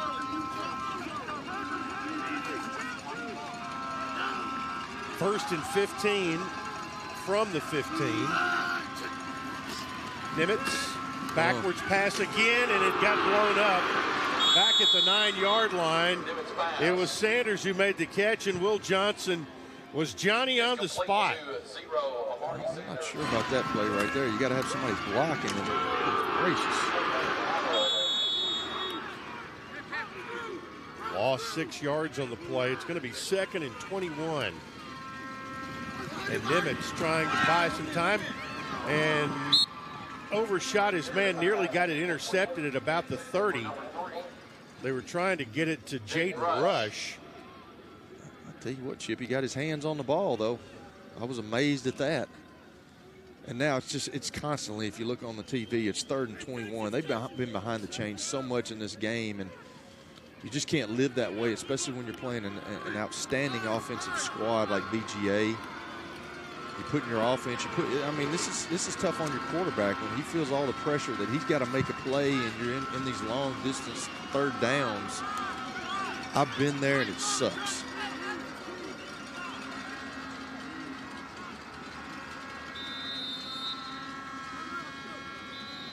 So a timeout taken. Timeout, FRA. So FRA calling a timeout on 3rd and 21. And you see Nimitz on the sideline. They're, right now just trying to make sure they're organized and get the operation of what they want to do correct here. And, you know, right now on 3rd and 21, you're late in the half. You know, how bold do you want to be right here? Especially backed up on your own 9-yard line. Well, I'm looking, Chip, and it doesn't really matter because BGA still got 3 timeouts. So you would like to run the clock out. You would like to be able to get the ball back in the second half, which the FRA is going to get. But now you're inside the 10. BGA's got 3 timeouts. If you run the ball, they're just going to stop the clock, and they're going to get good field position because you hadn't done anything with it. You've had some mistakes on the O-line. So, you know, they're just in a tough situation altogether here, and they had an opportunity because they made a play. But then they started going backwards, and it's just they can't afford to do that. Well, you know, the stars always come out for the championship game. Luke Bryan trying to – almost didn't see him. He had his camo on over there. He is his son, the backup quarterback for FRA. But right now singing a sad tune for the Panthers.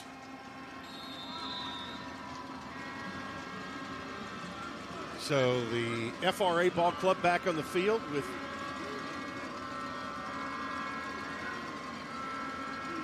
or actually he's the backup quarterback BGA, I should say, Bo Bryan. Long play downfield and nearly caught, nearly intercepted. Yeah, and they grabbed Amari Sanders. They did not call that. They grabbed him by the jersey. That's all you can hope for right there on that play, literally. Yeah, Maddox Porter back there. So maybe Luke is singing an upbeat tune over there on the BGA sideline. Yeah, he's all smiles right now. 4th and 21. And his son's played quite a bit this year because they've blown people out, and Marable has not been able to, you know, he hadn't played a lot in the second half, which makes these numbers even gaudier. FRA to punt it, and a short kick will be taken on a fair catch at the 41, 42-yard line. And now here's the situation for BGA. They're up 35-13. They've got the ball on the plus side of the 50, and they have all their timeouts. Yeah, it's not a situation you like if you're an FRA coach, and it's a situation you love if you're on the BGA sideline. You're in the BGA stands. That's what you want. You want 3 timeouts. You want the Mr. Football nominee that's been running your offense all year, who's a calm, cool, collected guy, and who can score again. See if they can do it. First down at the FRA 42. Fields the running back. They'll throw it out on a screen to the left side. On the catch, Maddox Porter and out of bounds. Mello Armstrong knocked him out at the 37. They pick up 5. And that only, well, they didn't get him out of bounds, so the clock runs. 2nd and 5. Okay, so they're telling me in the truck that the, you know, it doesn't matter. I mean, timeouts. They've got two, both teams have 2 timeouts instead of 3. We thought they had 3, but they both got 2. Somebody called one early, and I guess that was BGA. And now there's a stoppage in play.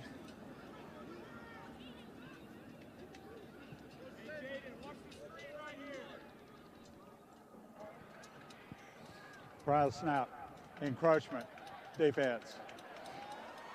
So that'll give them a first down. Oh.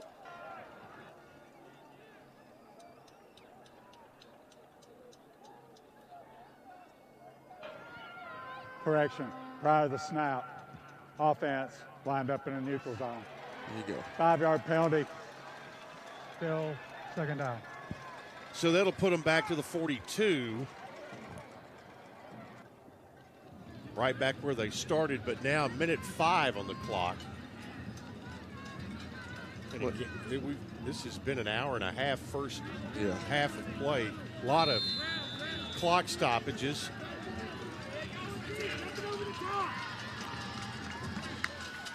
Had 7 touchdowns scored between the 2 teams. Wow. And Marable had pressure and went down. There's that guy.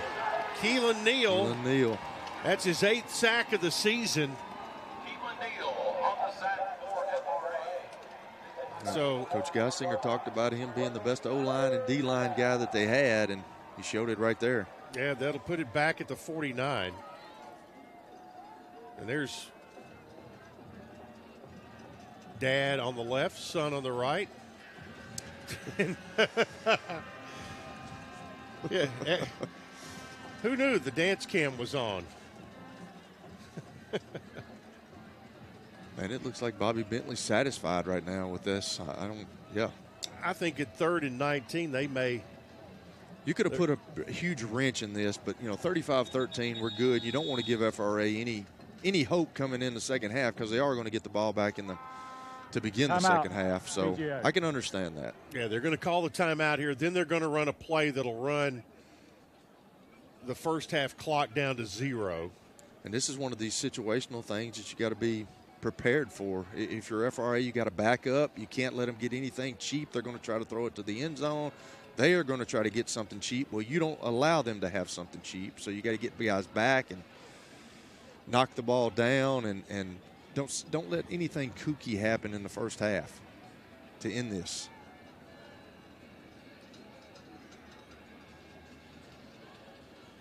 Franklin Road Academy made their way to the there you see on Justin Geisinger's visor, it says the road. Here is their road to the state championship. They beat Lakeway Christian 49-14, Silverdale 49-19, and then Lausanne in the semifinals 49-21.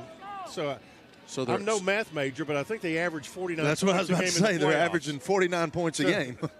I'm smart enough to understand that. It's not bad. Now just get the ball on the ground if you're FRA here. 5 seconds left in the first half. Marable, he'll get it. They'll run it to the left side. They've got blockers, but that's going to run the clock out, and that's going to be the end of the first half. So they just ran a play, took a shot there as Maddox Porter made the catch.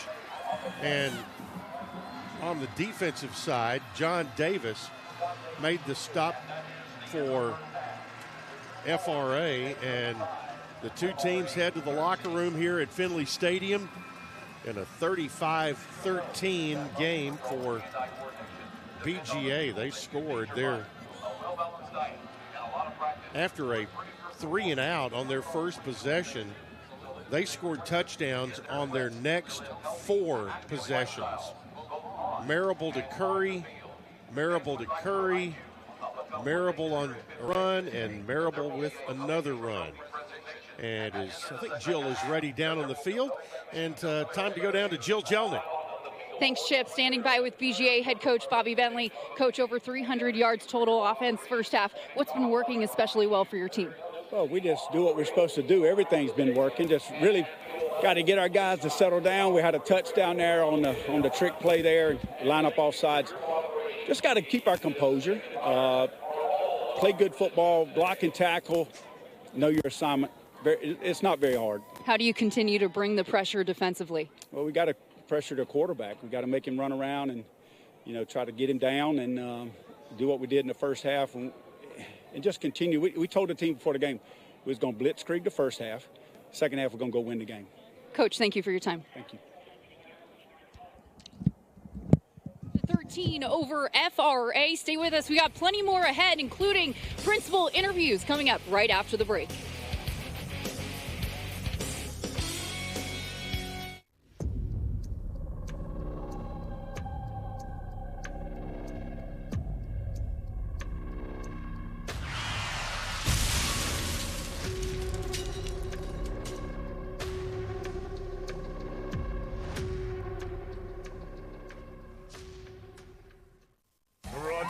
Food City, it's the Ask Coach Heupel Show.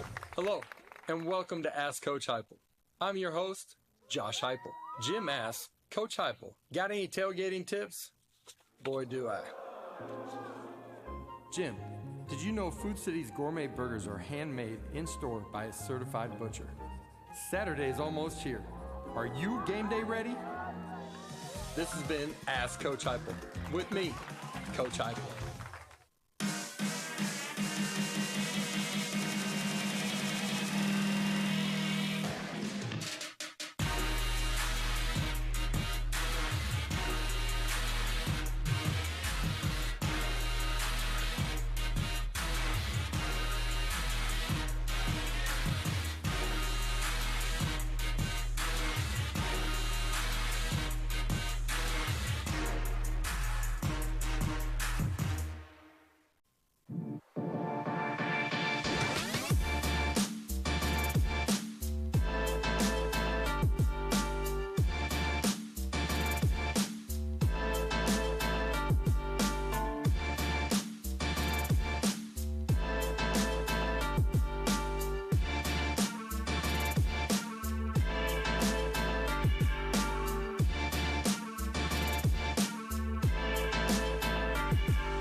High school sports fans, relive your favorite moments. Just click the shopping cart below the video player to get your digital copy today.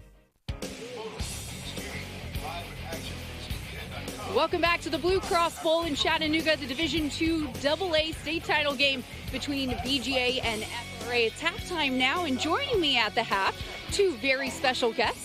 Will Kessler with BGA, and then also FRA's head of school, Sean Casey. And Sean, we'll go ahead and start with you first. First time in 34 years. How special is this moment for not only you, the school, but the community? Yeah, it's really remarkable for our entire community. We have alumni, from 34 years ago that are excited, our students are excited. Obviously, we'd like to be doing a little bit better in the first half, but our kids will compete, and we're going to work hard and keep getting better. The fourth year with head coach Justin Geisinger. When he came here 4 years ago, he said he wanted to lay the foundation. How do you describe what he's been able to do in such a short amount of time? Oh, it's really amazing. I mean, like I said, we talked early on, we hired him. We thought this would be a 5 or 6 year project to keep building and building. And he just continues to kind of work with our kids and develop our kids. And it's not only an impact on our program, but on our entire school community. Sean, thank you so much. Best of luck the second half. Appreciate the time. Will Kessler, again, the principal of BGA. I talked to you this time last year, the second straight trip for the Wildcats. How special is it to be back here once again? It's super exciting, and we're just really proud of the kids. They've done such a great job. But just want to say a big shout out to all the TSSAA staff, the volunteers who make the Blue Cross Bowl so special. It's just a great event, and our fans love it. Kids love it, and just having the whole community here is just a lot of fun. When you hired head coach Bobby Bentley last year, he even admitted that you guys were ahead of schedule going to the state title game just in his first year. But now year two, how do you explain the standard that Coach Bentley has now created for your program? I think kids really want to be around excellence. They love that culture of challenge and commitment. And I think you see it in the classroom, in our arts, and our athletics program. And he's just come in and embraced our community. Our community's embraced him. And he's really just set a path for us to go forward and be really successful. So it's great to see. Well, thank you so much for your time. We'll appreciate it. Best of luck the rest of the way. BGA, FRA are two teams in the Division II AA state title game. Stay with us. Much more coming up after the break.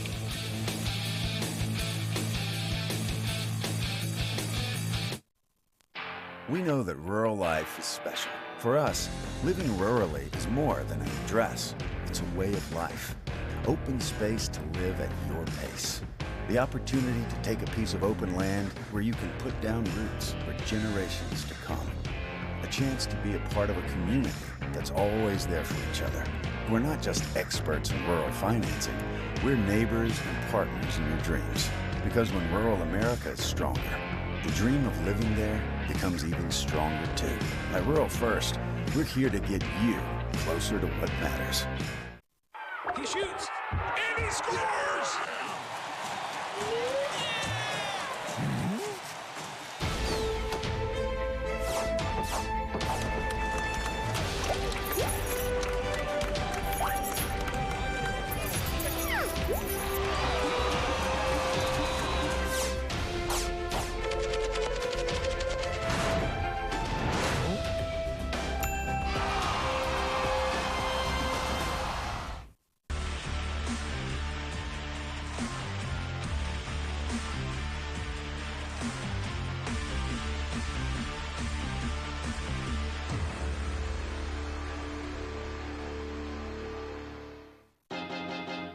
High school sports fans, relive your favorite moments. Just click the shopping cart below the video player to get your digital copy today.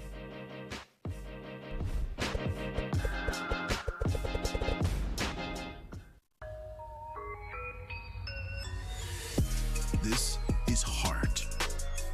This is pride. This is community. This is high school football. Our number one priority is protecting our players.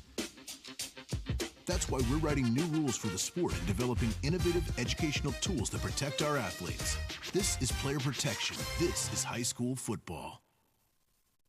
Jim McKenzie, our special guest right now. Jim's with First Bank, the main sponsor of the Blue Cross Bowl. And we appreciate our time with you, Jim. It's always been a good thing to do. Well, thank you, Murphy. It's so great to see you again, and it's so great to be right here on the cusp of 9 football games to determine some state champions. What's the big deal with high school sports and First Bank. I know you've been a big supporter of us, and we appreciate that, but there's more to it than that. Well, First Bank has a long tradition of investing in its communities, and so that's what we're doing with the TSSAA and football, and we're happy to do that. We like to impact people's lives in a positive way and make them better. And First Bank isn't just located in big cities like Chattanooga. It's like small towns where I live, Woodbury. They're a big part of the community there, and I appreciate that. Well, we appreciate you being a First Bank customer, and we are in small towns and big cities all across the state. One of the 9 games this week here in Chattanooga involves your alma mater, Baylor. I know you're going to be here for that game. For sure. How about that? And if I could say this, I will. Go Big Red. That'll work.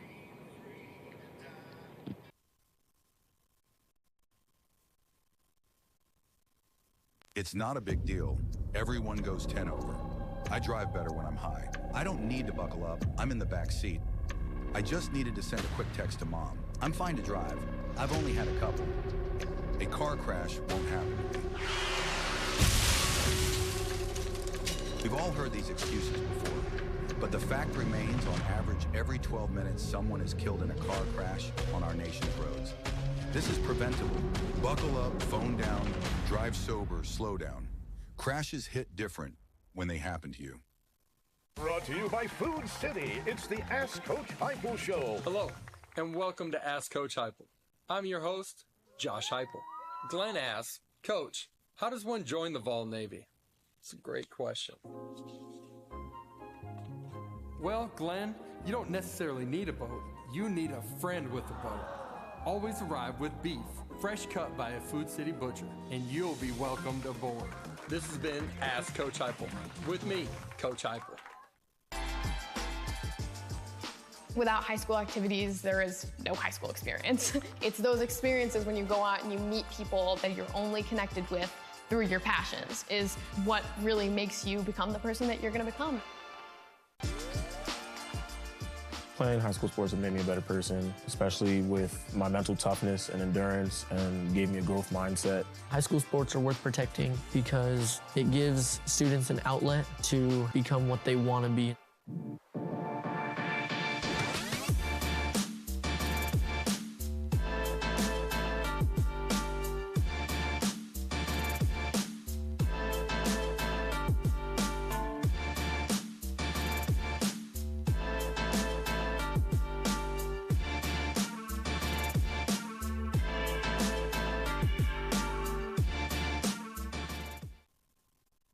Hello, I'm Murphy Fair. We're here at Finley Stadium with Kim Vanetta. She's with the Tennessee Highway Safety Office with some very important messages for us.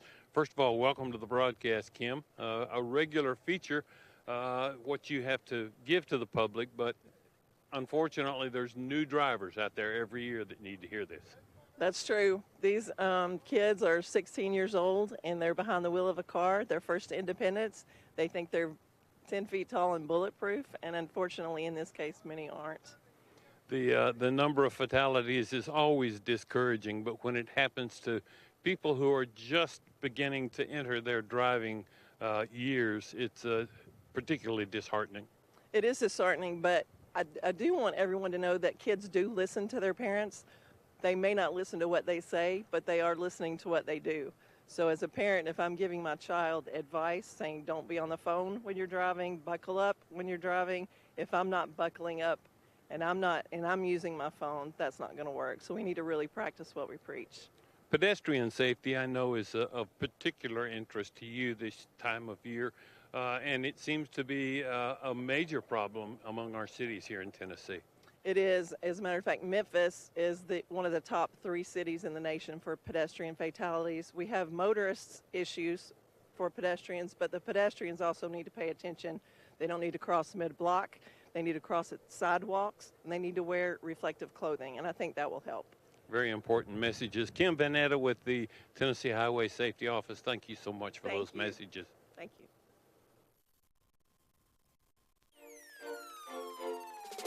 The Blue Cross Bowl is brought to you by Blue Cross Blue Shield of Tennessee, proud supporter of the TSSAA. The Tennessee Highway Safety Office. Designate before you celebrate because fans don't let fans drive drunk. And by First Bank, helping people build a better future. First Bank is proud to be the official bank of the TSSAA.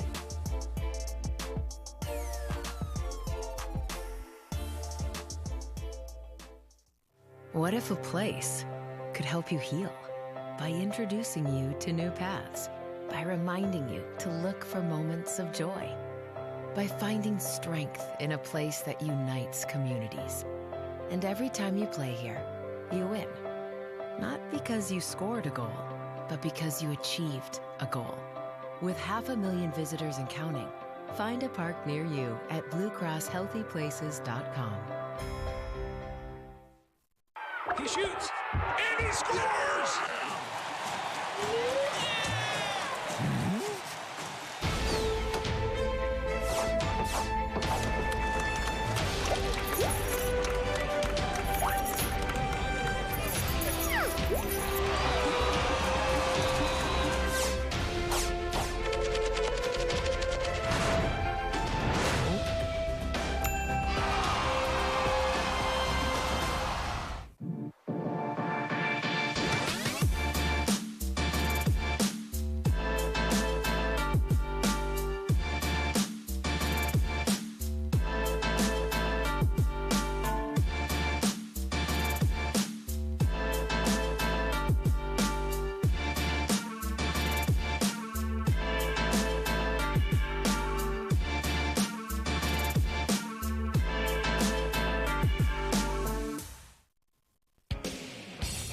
Welcome back to Finley Stadium in Chattanooga, 35-13 at halftime. Battleground Academy of Franklin leading Franklin Road Academy of Nashville. And Kelly, in this first half, early on, BGA came with some shock and awe early. Yeah, just like Coach Bentley talked about, he said to Jill before they went into half, a blitzkrieg. We want to have a blitzkrieg in the first half and then second half go win the game, and that's what they've done so far. All right, time to take a look at our first half highlights in today's game.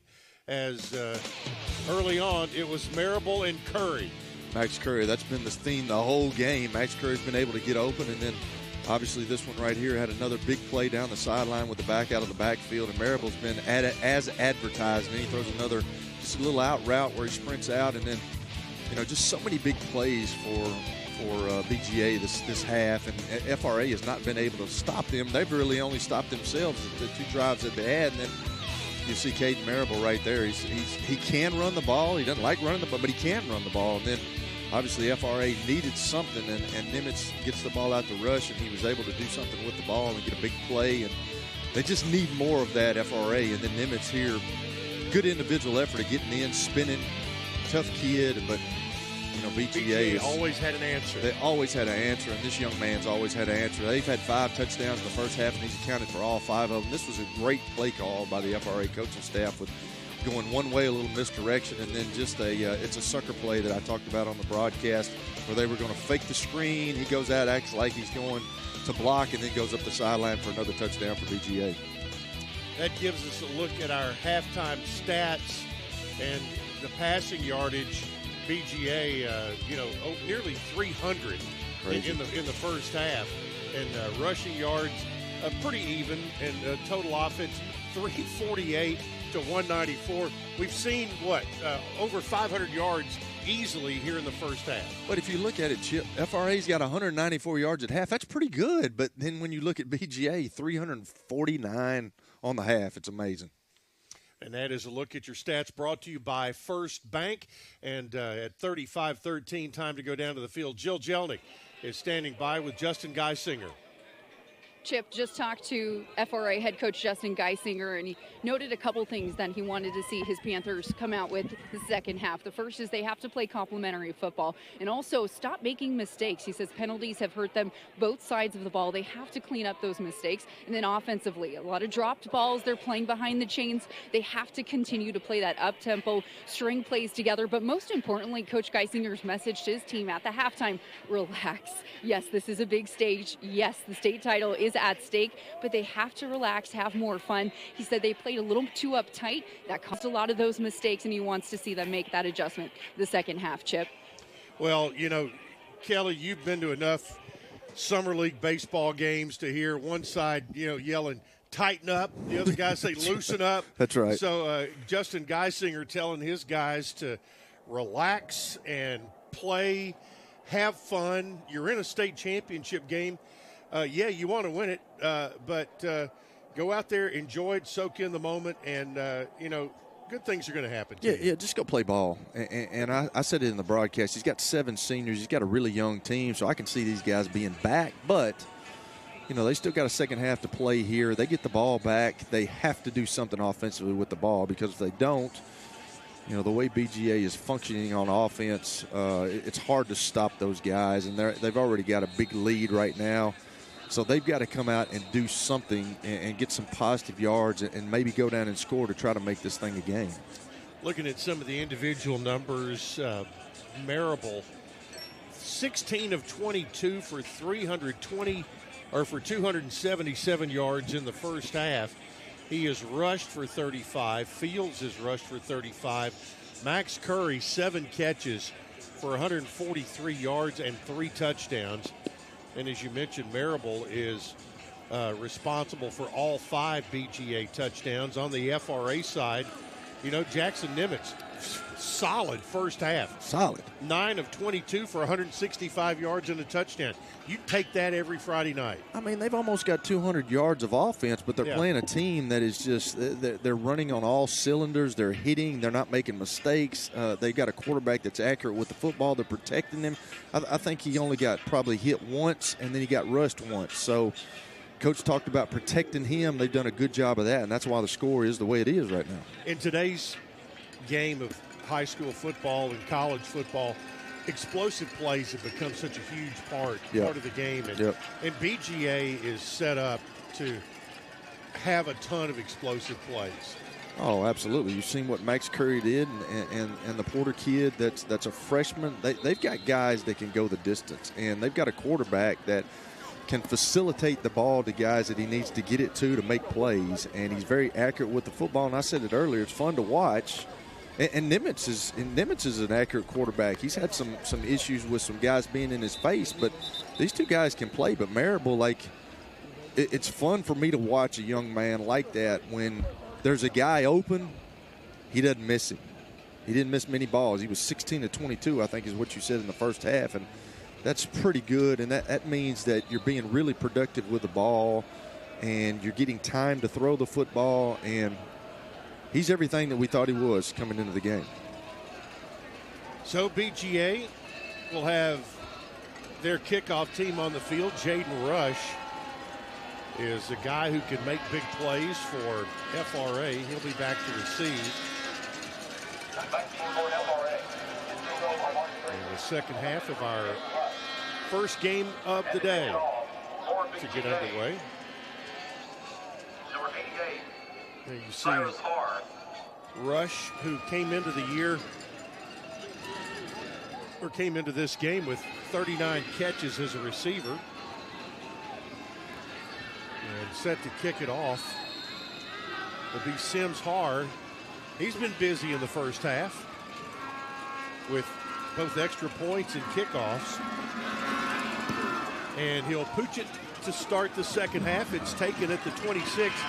They'll run a reverse to the short side, and it will be still out of bounds, but it's Michael Hassel who ended up with the ball after they run a little trickeration on the return with a reverse. But Kelly, they ran it to the short side, and but that's where they were lined up. Yeah, that is the way they were lined up, and it was kicked that way, and they did run it into the short side of the field, but hey, just trying to make something happen. Yep. And I tell you, BGA's done a good job of that, because they pooch the ball sometimes and they kick it deep sometimes, and they try to hit a pocket and you don't know. So it's kind of keeping FRA guessing on what they're going to do kick-wise. All right, Jackson Nimitz and the FRA offense on the field. Nimitz will keep it on first down and throws it right in the hands of a defensive back, Will Johnson, and he is in with a pick six. I had a feeling he was going to keep trying, because he kept trying to do that. The guy had him by his shoulder pads, and Nimitz kept trying to throw the ball, and then that's just that's one of those deals right there where you're just trying to do too much, and you see his coach right there. The play, they've got you. I mean, they're going to win some plays, too. They're a really good team. But Elijah Fernandez had him wrapped up. Yeah, he had him wrapped up. Just don't try to do something. Don't try to do something it's way too much, and that's exactly what he tried to do right there. Boy, Will Johnson broke on the ball and returned it for the BGA touchdown. Man, that's a tough way to start the half. Really tough way to start the half. That's awful as a quarterback, too. You know, my college coach says as a quarterback you can't win the game all by yourself, but sometimes you can lose it, and you know that had nothing to do with losing the game. But you know, I've been in situations where I've lost the game all by myself, but when you try to do things like that and you try to do a little bit too much, you're trying to get back into the game, and that's awful for a quarterback. That's just disaster right out of the gate on the very first play of the third quarter. And it's a 29-yard interception returned by Johnson. Timeout, BGA. And he's just trying to make a play. That's what he's done all year. He's a scrappy kid, and he's trying to make a play. But, you know, experience tells you, and I've got the fortunate option up here to have experience about the game. You just can't you can't get it all back in one play, and they've got you. They've got you. They won that play. Just let them win that play, go on and live to play the second down, and, you know, he'll learn from that.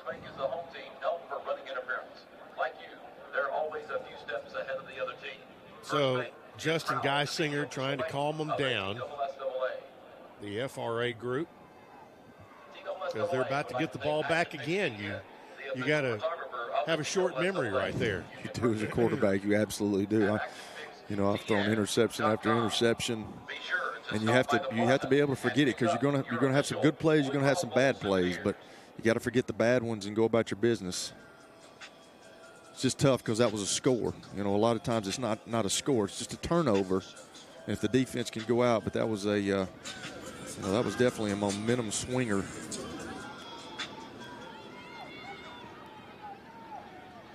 And instead of being down basically 3 scores, now you're down 4 scores. Yeah, it's. So they're going to go for 2 here. Obviously, it's what the book says. Marable, run pass option. He'll run it, bounce it against his own man, and then get tackled for a loss. So the 2-point conversion failed. Marable is tackled on the play. That was a good job by FRA's defense. They tried to bring, I think it was Curry in motion again, and tried to run him on a little flat route. Try to have everybody kind of, you know, get in front of the defenders for him and pick. And good job by FRA of snuffing that one out and not letting them have the 2-point conversion. Well, I mean, smart on BGA's side to put the ball in Marable's hands. Oh, yeah. Smart on FRA to know that's where it's going to go. I believe I'd put it in his hands too. It's very secure. It's a very secure feeling when you're a coach and you got a quarterback that's a young guy who hadn't played. You know, even though you're in high school and you played some games, you're still inexperienced and stuff. But you have played a lot of games, and he doesn't put the ball in bad situations, and that makes a coach feel good that you can call things, and you know that the quarterback, for the most part, is going to put you in a good situation to be successful on that play, and that's a comforting feeling to a coach. Bobby Bentley feeling pretty comfortable right now. His team up 41-13.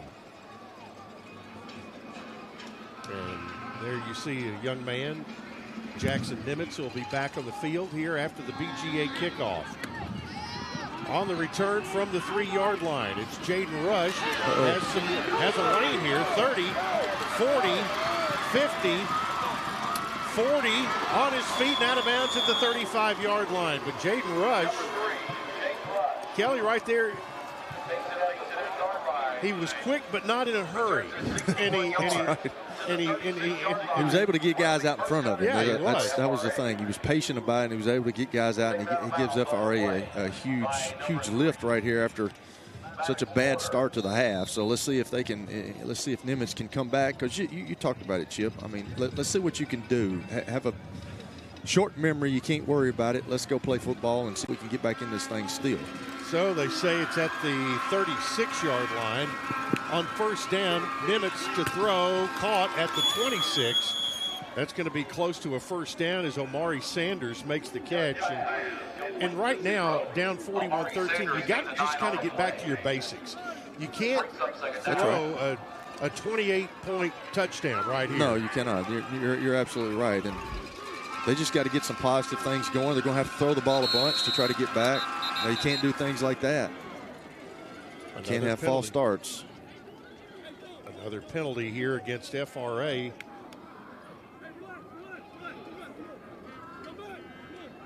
It's going to be their fourth penalty of the day for 25 yards. Try the snap. False start. 50 on the offense. 5-yard penalty. Still second down. Well, and again, right there, you had a 2nd and 1 and a chance to take a shot. Now you've got a little work to do on 2nd and 6. Play action. Nimitz has blockers. He'll try to turn it upfield. Got the first down and got it down to the 20-yard line. Man, how'd you get out of that? Elijah Fernandez finally got him, but they had him behind the first down marker, but he somehow squirted through there and got the first down. Yeah, there were 3 guys out there, Chip, and he squeezed in between 2 of them. Well,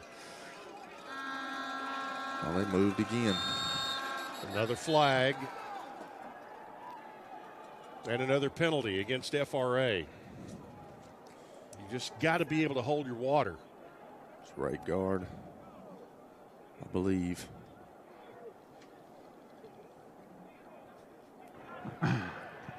Try the snap. False start. Offense. 5-yard penalty. Still first down. So 1st and 15 at the 25 after the penalty. So the two teams now even now with 5 penalties apiece.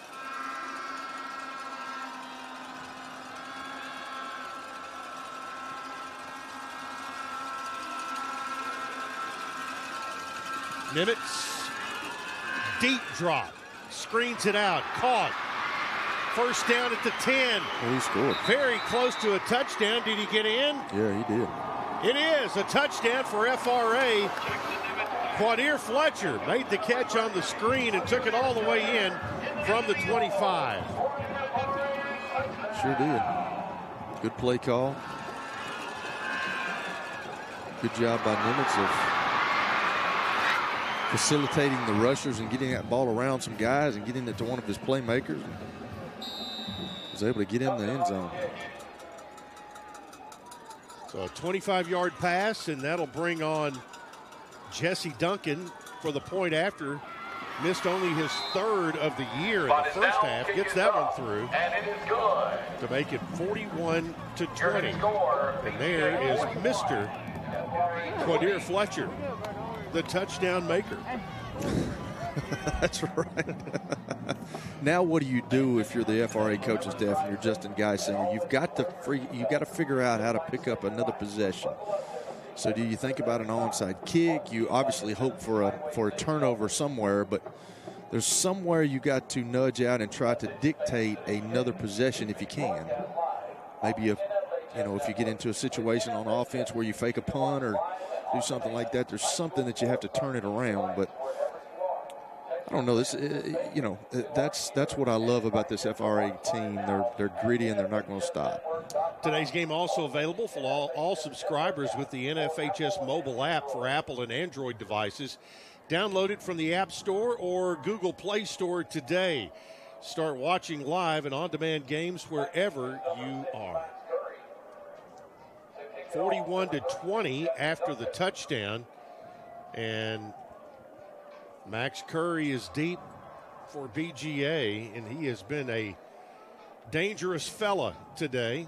Curry has 143 yards receiving and waiting to get the kick, and they will kick it away, but fairly short from the 11. Here comes Curry. Curry then Works it across the 30-yard line, kept both hands around that football and got on the ground.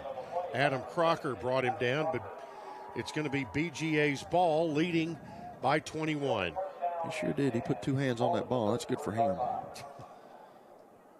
I don't know if I'd kick it to him. He's having such a good day on the offensive side of the ball with the touchdowns. I'm not sure if I'm Justin Geisinger and his staff. I'm like, he's having a day. Let's kick it away from him. Yeah, here's Caden Marable. Talk about having a day.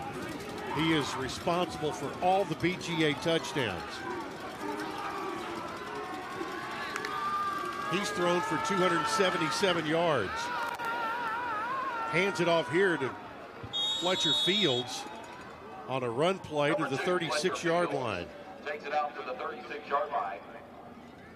Gain 3, they'll need 7. Keelan Neal, big Keelan Neal, I should say. Big. To be Keelan accurate. Neal. That's right. He makes the stop. Good football player. Getting recruited. A lot of good football players out here today. There's one right there. Marable. The clock running with 9:40, and now BGA. You just got to think they want to try to keep the ball in bounds, take a little time here. They get a first down with Curry on a pass in the slot. Amari Mitchell on the stop. That's just that right there, of course, you know, at the levels that I played at, that's just too easy. Like, as a quarterback, I love coming out and seeing coverage like that when it's soft because I know I can get rid of the football. But, like, you're in a situation right now, and I know that's how they play their defense, but don't let these guys have anything easy. See at the top of the screen, a lot of cushion. It's cushion, man. That's a free 5 yards. It's too easy. I mean, it's like a run play. With the way that Marable is, accuracy with the ball, with his accuracy, I mean, it's just pitch and catch, and you're allowing that. Just get back guys up in your face. You're already down. It's going to be hard to come back in this game. Make him make some throws, which we know he can, but still make it a little bit harder on him. Yeah, number 2, Fletcher Fields made the catch there, and here they have it 2nd and 5. Again, same look at the top of the screen. Same look, same result. Yep. First down, and they'll get it to the 43-yard line. Maddox Porter this time made the catch. Mello Armstrong knocks him out.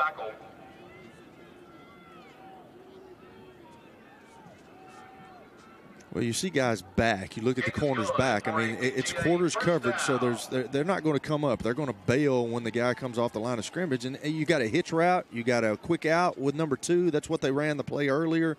You just got to get, like, if I look out there as a quarterback and I see somebody in the face of my receiver, okay, now I got to actually read stuff. If they're off, all I got to do is pick my best matchup and just throw it. That's called taking what they're giving you. That's right. Marable hands the ball off, and on first down, not much there. Good pursuit as Fletcher Fields runs it, and Quadir Fletcher on the other side took him down with an attitude. Yeah, and the only reason I say that right now, Chip, is because you're in a desperate situation if you're FRA. If you're trying to get back in this game, you've got to do something different that you hadn't been doing all game or maybe all year, but like you're trying to get back in this thing. And I talked about another possession. In order to do that, you got to get a turnover. You got to get an onside kick. You got to get a fake. You got to do something to shake this up a little bit. And now BGA, for the first time today, eating a little time. They're eating clock. That's what they're doing. Here's Kellum on a run up the middle. Got a couple. Ross Hinthone on the stop. It's going to put the ball at the 42. It'll be 3rd and about 8. But they've used 7.5 minutes, or rather 3.5 minutes on this drive. Which is by far the most time anybody. That's right, because they're not going to. You know, that's Coach Bentley and his staff. They're smart enough. They're not going to go fast anymore. They know that FRA has a 21-point deficit. Here's Marable on 3rd down. It's too easy. Makes the catch. It's Curry inside the 20. And a fresh set of downs coming as Michael Hassel knocked Max Curry out of bounds. Pass is complete to number 6, Max Curry. And when you got guys open, you know, in high school and nowadays, you know, obviously when I grew up it was different. I was one of the only guys throwing the ball, but nowadays everybody throws it. But with the accuracy that Marable has shown and that's who he is. If you leave a guy wide open, he's going to hit him, and he's going to complete the ball. Marable now over 300 yards passing, and he'll throw it again on an inside screen, and not a lot there. Porter on the reception. Slight loss Maddox on the play. Porter on the catch, Fletcher on the stop. On the tackle. So it'll be 2nd and 11 at the 19-yard line. And Chip, you're right, man. Just when you complete balls and when you run the ball and you keep the ball in play and you don't go out of bounds, the clock is running. I mean, that's a detriment to FRA right now because they're not getting the ball back, plus the time is the issue right now for them. The only time they've thrown the ball anywhere deep on this drive was to Curry on the 3rd down play. Everything else has been just stair-stepping down the field. That's right. They had to get a first down. It's like running game. When you got somebody playing soft, I mean, it's like running game, and I understand that's how, you know, defenses are. I get it. 2nd and 11. Oh, here goes Marable. Touchdown. Great fake in the backfield to start it. And then they do something like that. And he does, I said it earlier in the first half, he does such a great job, and you can tell he's been coached to do this because Coach Bentley loves coaching quarterbacks, and he sticks that ball into that stomach of that running back, and it's hard for the defense to know. And then hey, sometimes you got to be a magician with that with the ball, and he is. Even on his RPOs, his run game, I mean, that's, you know, 6 touchdowns accounted for, Chip. That's crazy. So Marable has ran for 3 today. And he's thrown for 3. Yes, he has. And that drive, 9 plays, 67 yards. And it took 4:49 off the clock. There's the extra point to make it. Is good. Your score now 48-20 as BGA scores to make it a 28-point lead as we get late in the 3rd quarter. Wildcats are rolling. Back to Chattanooga after this on the NFHS Network. Media time. We know big wins don't just happen under Friday night lights. They happen by Saturday night candlelight. At First Light. Or when keeping the lights on late. They happen anytime that makes their eyes light up. Because it's your wins that make our communities shine. See community banking in a different light.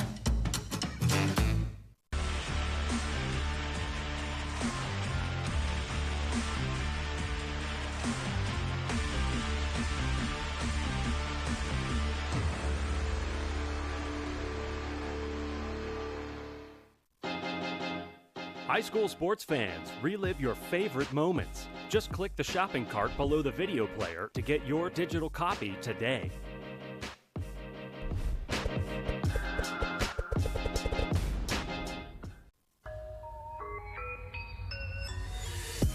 This is heart. This is pride.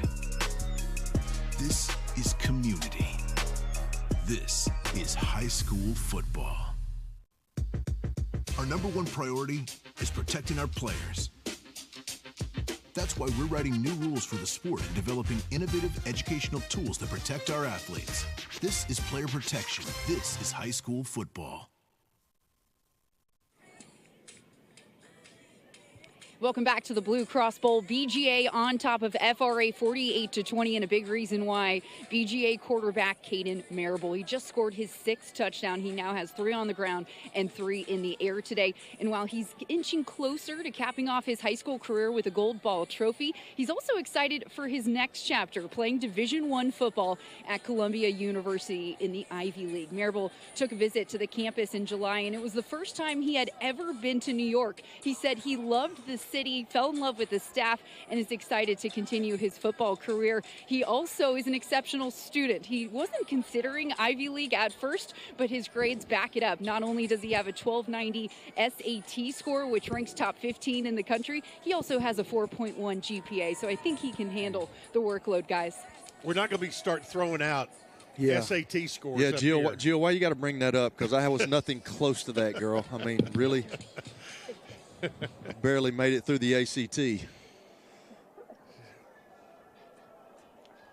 So, yeah, he may be a Rhodes Scholar. You and I were an ROAD scholar. We were on the road. I went and took the ACT the first time, and I made enough, and I said, not enough, I'm good. I remember I had on a Saturday morning after junior prom at Columbia State. That's where I took my ACT. Oh, there's the return. Number 1, Joshua Wilson on the return. Joshua Wilson on the return and Christian Walker on the stop. 48-20 BGA, and with 5:25 to play in the third.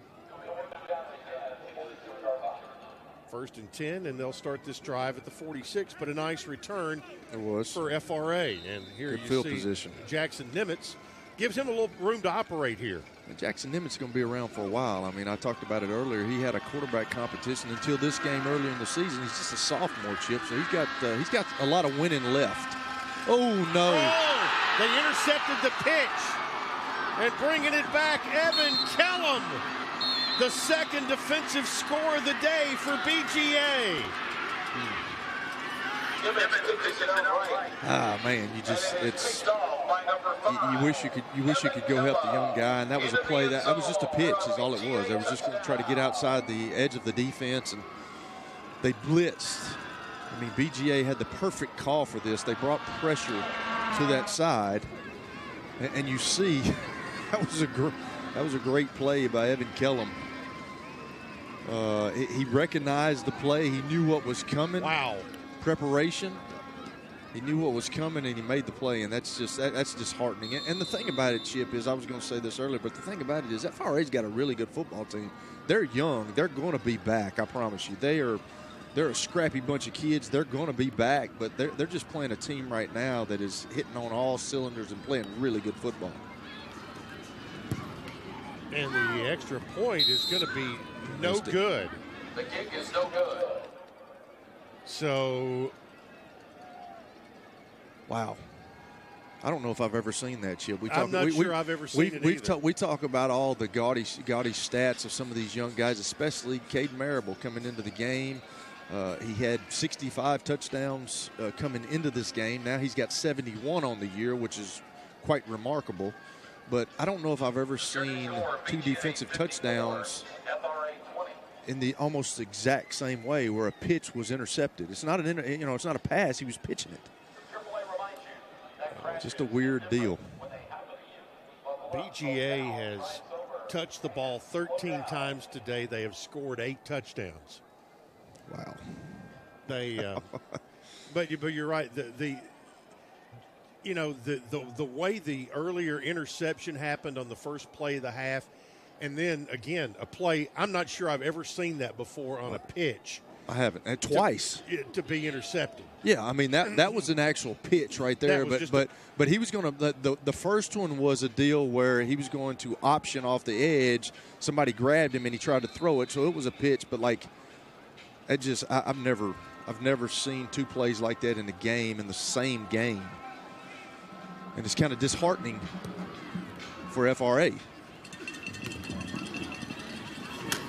FRA on the return, another good return, and out of bounds near midfield. Number 1, Joshua Wilson. For Joshua Wilson, the average time of possession for BGA today, 1 minute and 10 seconds. Gosh, and they've scored 54 points. That's now, that's like the old Houston Cougars back, the Andre Ware. Andre Ware, absolutely. I hear Andre on the broadcast a lot of times, and I think about back to those Houston Cougar days when he was sprinting out, running that run and shoot offense that they had, and they threw the ball all over the place.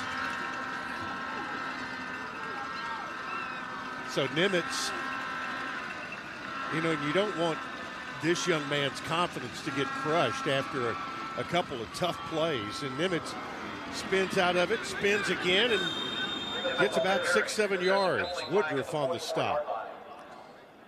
Yeah, flag down. I can't see that bothering him. I think he's a gritty kid, and just like we talked about, you got to have a short memory. Incidental face mask. Number 77 on a defense. 5 yard. Yeah, 5 yard penalty. First down. So it is a first down as they tack that onto the end of the play. Okay, Chip, I'm going to ask a question. Do we still have incidental face masks? Apparently so.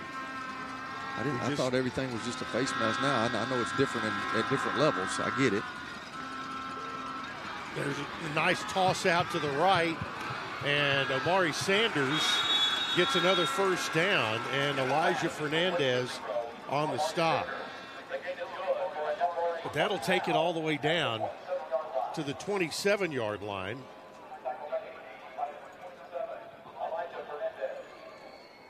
Amari Sanders, he's a good-looking kid. He's got a bright future ahead of him, that's for sure. Nimitz throws, caught again inside the 20, down to the 10 and out of bounds there. On the catch, Jaden Rush, and Park Balish rode him out of bounds. 12th first down of the day for FRA, and another look at it. Let's get rid of that ball now. He's got a live arm, doesn't he? He does, man, and he can make plays with his feet. I didn't have that type of game, but. Here's Nimitz again, trying to buy some time. And then gets sandwiched at about the 7-yard line. And see, that's the type of stuff Nathan Fleming, I believe, got him. Was it 56? Yeah, that's the thing that never saw that one coming. No, you never saw that. That was like the Jim Burt hit on Joe Montana that one time, I believe. It was just. Oof. Nimitz again, extending the play and throws it in the stands, literally. And Chip, talking about Nate Fleming, he is, Coach was talking about him and what the things that he's had to go through this year. He's had a meniscus problem, and he's had to have his knee drained 8 times during the season just to play. Aiden Woodruff was the man applying the pressure. So that's the kind of team that BGA is right now. They desire to play the game. When you see something like that, and then you look at Jackson Nimitz. He's still trying his hardest to get some points on the board. Nimitz back of the end zone, too high. It'll be 4th and goal. He was looking for Sanders. And that's a tough throw. He had a guy underneath him. You just got to have a little bit more touch on that ball. He probably could have run that in. You got a guy, you got number 7 underneath it. That's a tough throw, especially when you're going to your left. But I thought Nimitz could have run it himself. And it's 4th and goal. Is it 4th and goal, Chip? It is 4th and goal at the 7. Man, you hate getting behind like this and 4th and goal on the 7. It's a tough distance. Nimitz out of the shotgun. Incomplete at the goal line. Yeah. And that'll turn the ball over to BGA. No, they hit a defensive. Oh, there is a flag. Yeah. I mean, they're going to call. Max Curry was back there defending.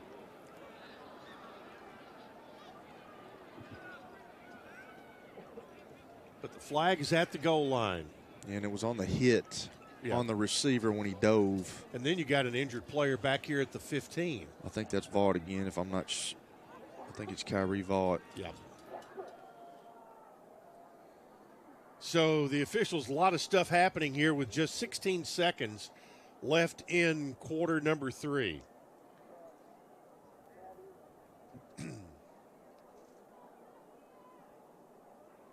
And we'll get the call from Our referee, Al Ray. On the play, personal foul, targeting. Number 1 on the defense. It's going to be half the distance to the goal. Replay 4th down. We have an injury timeout. It's a replay 4th down, or is it an automatic 1st down? Right at the bottom of the screen there, you see it. And I don't know what you're supposed to do, though, in those situations, Chip. I know they're trying to clean that up at every level, but, like, you know, you're trying to dislodge, and it don't look like he led. You know, a lot of these college deals and then the pros, but the college deals, you see guys lead with the crown of the helmet. It didn't look like he led with the crown of the helmet. He was trying to use his shoulder pad. But as a defender, of course, I'm an offensive guy, so I'm for the offense. But, like, as a defender, what are you supposed to do in that situation? I just don't know. Yeah, this is right from, and that is Christian Thompson, number 1. But I'm with you, Kelly. They move it down to the spot or in half the distance, which is the 3.5-yard line, but is that apparently does not give them a first down. It's not an automatic first down. Apparently not. 16 seconds to play in the 3rd. Well, the refs are talking right now. I wonder what they're conversing over. It may be on whether that is or is not a first down. But this has been a rather long game, too, is it not, Chip? It has. We still got a whole nother quarter to go. Got a quarter to go.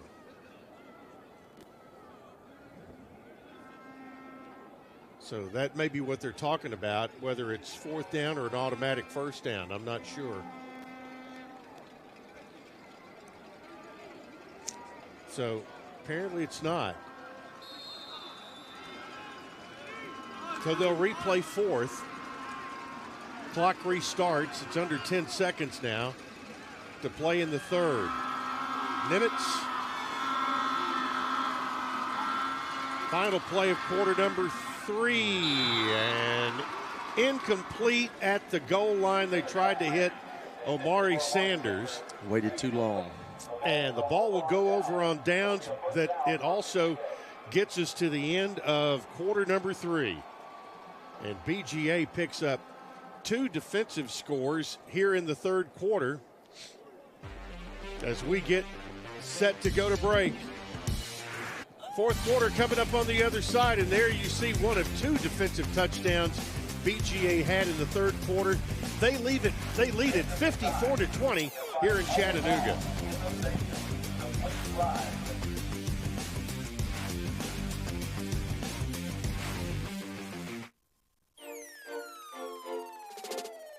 The Blue Cross Bowl is brought to you by AAA, the Auto Club Group. Crashes hit different when they happen to you. Buckle up, phone down, drive sober, drive slow. And by Food City, the official tailgating headquarters of high school sports fans all across Tennessee.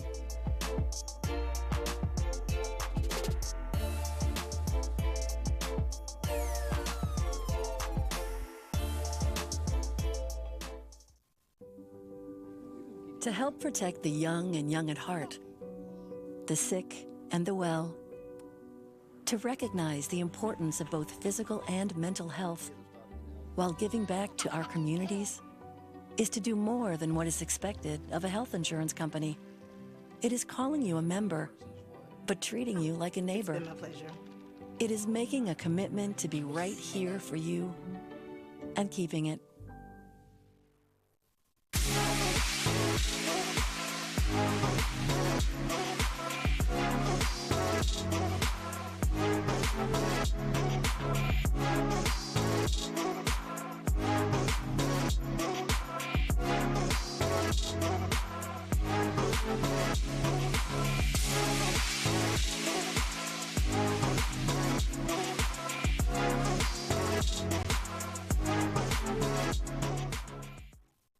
Are you an enthusiastic sports fan? Want to have fun and get in on the action? Heck yes, that'd be awesome. Have great attention to detail. Want to stay active? Definitely. Want to give back to the student athletes in your community? Obviously, yes. Then you'd make an excellent high school sports official. We need more officials across the country because with no high school officials, there are no high school sports. Sign up today at highschoolofficials.com. Food City is the tailgating headquarters of high school football all over Tennessee. And Chip Walters, Kelly Holcomb with you from Chattanooga. And Kelly, let's go to Food City and get some hot chocolate today. Be a good day for you. You're a big hot chocolate fan, I'm finding out. Jace Johnson texted me and said, hey, don't give Chip any hot chocolate. He'll get geeked up in the You'll get geeked up in the deal. He didn't tell me that, but that's what I'm thinking when you get the hot chocolate. In other words, you just made that up. I did just make that up, but he did tell you to keep you away from the hot chocolate. BGA takes over at their own 3-yard line, and they go for the downs, and they make the catch all the way up to midfield. And it's Maddox Porter who makes the catch. That's one way to get out of the shadow of your own goalpost. Wow, and that was a good throw. When you throw a post, you have to throw the guy across the field. You can't throw him back behind him and see how he has to reach out for that ball. Receivers can make that play, but they can't adjust back when you throw it over their right shoulder or their left shoulder, whichever way they're coming from. Did you ever have one out of your own end zone like that at Lincoln County? Oh, I'm sure I did. I mean, I've played too many years not to, but ask me to remember that, I can't do that. On the plus side of the 50, and Marable is going to get sacked by John Davis. But that was just a huge play. That was a 50-yard play from the -3 to the +47. But when you're 34 points ahead of a team and you feel comfortable about what I said earlier about your quarterback and your offensive line's done a great job of protecting him, you have no inkling of not calling that play. I mean, that's just part of it. Right. And by the way, the new rule this year on point spreads and clock in the running clock, it moved from 35 to 30 points on the lead, so that's why we have a running clock going on right now. And here's a running play up the gut. Kellum on the carry, Neal on the stop, and Keelan Neal has been, they have used duct tape and baling wire to keep him together today, but he just keeps playing. Yeah, and Coach Geisinger couldn't talk enough about him. He just he's a good football player, and he said he's the guy up front for us. They're still fighting, which you got to love, and you got to love that about your team. They swing it out, and they get a gain inside the 45 to Fletcher Fields, and Michael Hassel will make the stop. But it's going to be 4th and 8 at the 45.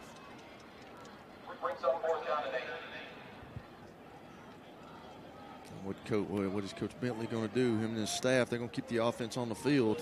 Yeah, you're kind of in no man's land here, kind of close to it at least.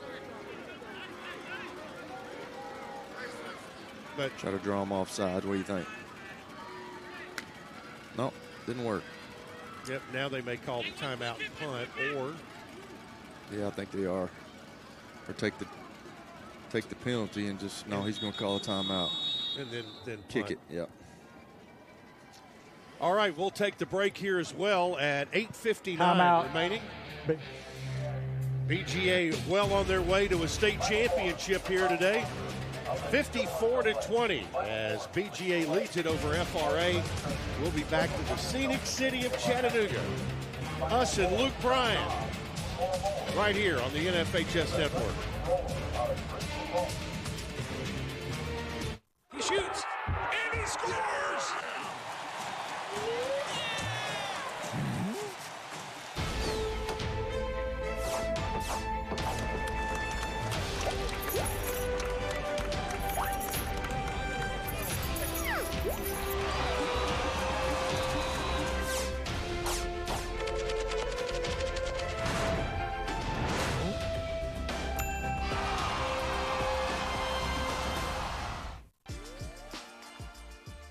high school sports have made me a better person, especially with my mental toughness and endurance, and gave me a growth mindset. High school sports are worth protecting because it gives students an outlet to become what they want to be.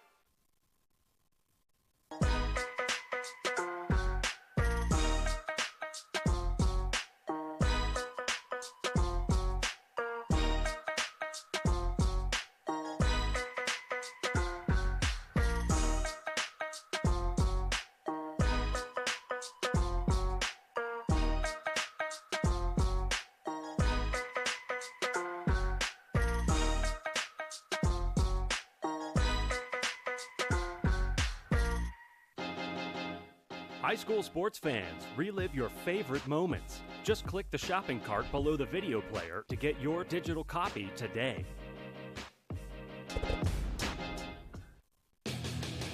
Blue Cross Bowl move of the game brought to you by Blue Cross Blue Shield of Tennessee. Proud supporter of Tennessee sports from Pee Wee to professional. Fearless is becoming the legend you looked up to. And there it is, the move of the game. And it's FRA. Great move down the field for Jaden Rush. And congratulations to him on the move of the game, brought to you by Blue Cross Blue Shield of Tennessee.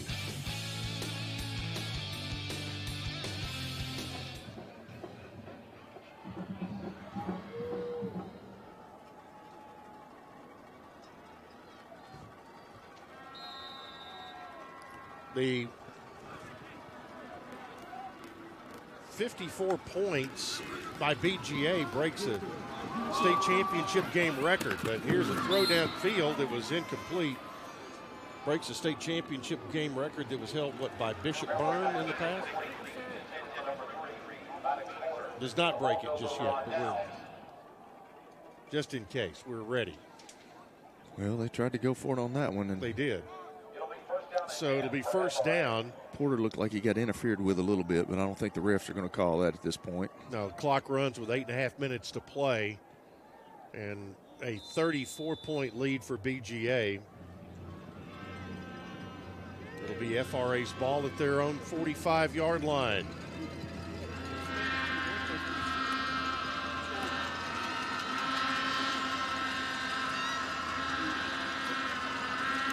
So Nimitz and company back out there. Nice pass in the slot. They get it to Omari Sanders. They'll pick up about 12 or 13, and Elijah Fernandez on the stop. Not going to get the first down. They pick up about 8 there. They get it across midfield to the plus side. Ball tipped and incomplete. They were trying to get it out to Crabtree. Was that Justice Pittman again that got his hand on the ball? I don't know, one of those guys. Yeah, it was. Yep. Pittman. 55. Jack's son. Hey, he's been all over the place today. He's been in the backfield constantly. Downfield caught this time by Sanders, and a first down. Christian Walker on the stop. And move the chains for FRA. As they have it first and 10 at the 34. They picked up 13 on the play. And you hate to bring this up, Chip, but the 2 drops that Amari had during the first half of the game, you never know how a game's going to go. The first possession, he would have had a first down. You never know how that's going to be. There, nice catch and staying on his feet. That's going to be Crabtree. And Evan Kellum knocked him out of bounds inside the 20, between the 18 and 19-yard line. And you never know which plays are going to be the plays that win games or that cost you games, but not getting that first down in front, you never know how a game's going to turn out just on that one play. Nimitz flushed around, throws, end zone touchdown. Nimitz pass is complete to number 20. And Hassel coming out of the backfield, and Nimitz came off with a bit of a hitch, but a touchdown for FRA of 19 yards. Nimitz to Hassel. Just a guy making a play, man. That's what he can do, and I think that's what FRA's got coming in the future. Like I said, Nimitz is a sophomore. He gained a lot of experience. He got FRA here and first time in 34 years. But they've got a lot of pieces in place where they can do a lot of winning in the next couple of years. Jackson Nimitz has thrown for 283 yards today. He's had an unbelievable day, too. Now, you know, he had the snafu where he tried to throw it, and then the 2 pitches and they're going to be called interceptions, I'm sure. But, you know, he's had a really good day. And this FRA team is a really good football team, but they just ran up against it today, against a team that's playing really good. That's a really good football team. 81 points have been put on the board now in this ball game. The drive, 5 plays, 55 yards, 2:37 off the clock. Time now for our block of the game, brought to you by AAA. Take a look at that here at the Blue Cross Bowl. Downfield blocking by those receivers. That's awesome, guys. I like that. We normally think about blocking of those big guys up front, but you get those little guys outside, and, hey, that's unselfish play by this BGA offense and unselfish play by the receivers because they know, hey, we're all in this together. And a lot of times when you go to other leagues and you go up to college and then you go into the professional, you're not going to get guys to block like that for you. But, hey, that's awesome to see those guys blocking for their teammates down the field and getting big plays. 54-27. Is the score. It's a 27-point lead, and BGA covers the kick. Well, you talk about taking a lick and put yourself in harm's way when you knew that the onside kick was coming. Yeah, I can't. Chip, I've told you that story about me when Coach Donnelly put me on the onside kick team, and I had to go out there one night, and I was the deep man. I wasn't the up guy like that because I did not want to get hit like that, but I was the back guy. Yeah, I was the safety. I was all the way in the back, and they kicked it to me, and that thing looked like a knuckleball coming to me, and I went over there, and I'm like, why has he got me back there? I think it's because they'd had enough of your my mouth. That's probably true. You're probably correct on that. Sorry. That's right. Here's our chance to shut him up for good. Oh, BGA with the ball. Marable, you know, and as we move under 6 minutes to play, Quadir Fletcher on the stop. Marable, that's a pretty safe way to kind of run things and try to run this clock out right now. Yeah, just run it out. Just hey, just keep the change going and keep the clock running. What better way to do that? You just snap it to the quarterback and hey, just tell him not to get punished. Just get what you can get. Don't try to get any extra yards, go down, or give it to a running back. Me, I'm going to give it to the running back, especially if I got a zone read and I missed read. I'm giving it to the back. Well, as Jill told us earlier, Caden Marable will be playing his college ball at Columbia University. Number 2, Fletcher Fields. Here it's Fields who Stop made by number 18, gets the call. John Davis, linebacker, gets the stop, and you know this offensive line for BGA needs to get a lot of credit, Kelly, because they've put up just 478 yards of offense. No, you're today. absolutely right. You know, Jackson Harlan and Brandon McDonald and Caden Adams and Cohen Dial, Miles Sawyers, those dudes have done a really good job. Coach talked about it. They wanted to protect Caden Marable. They've done a good job of that. And when they've run the ball, they've opened up holes for him and the running backs. They've done a tremendous job today, and they deserve a lot of the respect. Well, they run it outside. Fletcher Fields gets a first down. That moves the chains and keeps the clock moving. Christopher Sigmund back there defensively for FRA. And Kelly, as good as the offense has been, it's been 2 defensive scores that have broken this game open. And BGA had 2 defensive touchdowns all year coming into today, and they had 2 in the third quarter. Not sure what would have happened. Not saying that FRA could have come back. They got the ball in the second half to start it, and then they had that major play where they took a pitch that, Nimitz should not have done, but hey, that's experience. He's going to learn from that. And then they had another one, and like we said, I've never seen anything like that before in my life. Play action for Marable to nobody. Yeah, they're going to call holding. Pass interference, holding.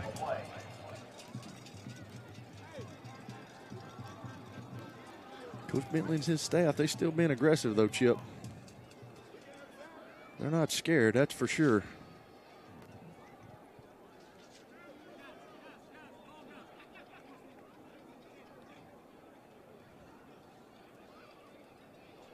We'll get the call.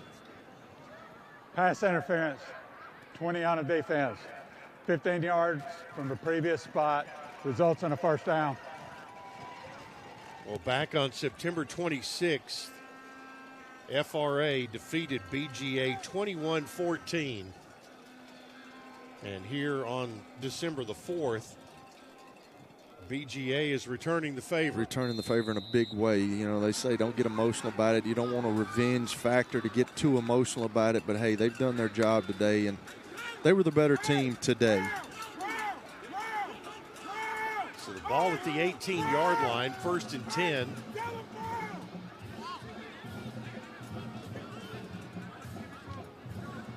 Marable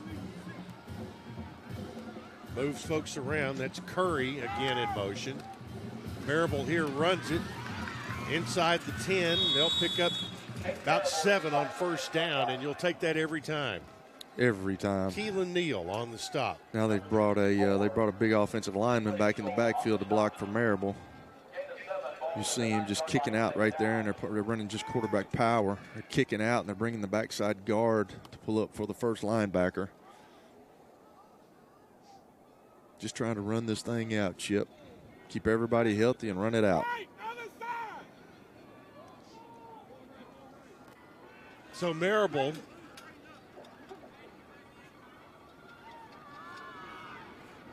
there. The Wildcats in the Blue Cross red zone, goes to the end zone, and that's 6. Maddox Porter on the catch. Just a stick route over there right in the corner of the end zone, and BGA has put 60 on the board.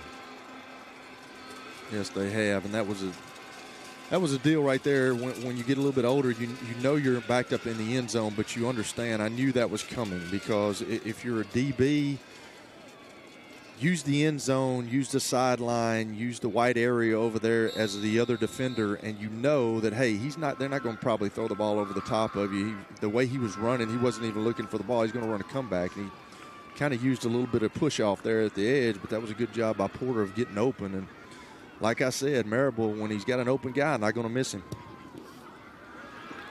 Extra point is good. That'll make it 61-27. The drive for BGA, 5 plays, 53 yards, and it took 2:58 off the clock. And Kelly, now Marable has been responsible for 7 touchdowns. That ties the Blue Cross Bowl record of 7 touchdowns in 2012. Can you guess the player? I mean, I don't even know what I did yesterday. How can I guess the player, Chip? Like who? Jalen Hurd. Jalen Hurd, okay. I mean, if you would have said Beach, I might have got Jalen Hurd, but probably not. Jalen Hurd, wow, 7 touchdowns. That's amazing. And we talk about the young man, the receiver, Curry. We talk about him, Max Curry, who's had an unbelievable day. He's had 3 touchdowns himself, and he could be the MVP. But when you got a guy that's accounted for 7, he's rushed for 3 and thrown for 4.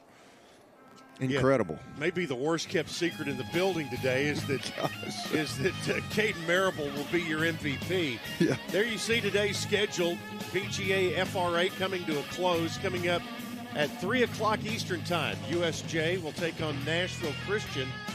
Interesting matchup there. And then tonight, Kelly and I will be back for Baylor and Brentwood Academy. And there's the kickoff. It is Wilson on the return. and Christian Thompson on the stop. So FRA with a running clock now again at 2:45 to play. And there you see Marable, just another day at the office for that young man. So he now has, let's see, he's thrown for 4. That gives him 57 passing touchdowns on the year. And he has ran for 3. That's 15 rushing touchdowns on the year. He's got 62 on the year. 62. Is that correct? That's right. No, that is not right. That is not right. That's 72. 72 on the year. Will Copeland makes the catch and down there. Morgan, don't be looking at me like that, man. Or make it, Okay. yeah, we do want to thank Morgan Morris giving us all our info here in the booth today. I wasn't a stud in math class also. That's amazing, though, Chip. That's just like, and he didn't play. Coach Bentley told me he didn't play in a lot of the second halves in the fourth quarter of a lot of games, and he still accounted for 72 touchdowns on the year. Wow.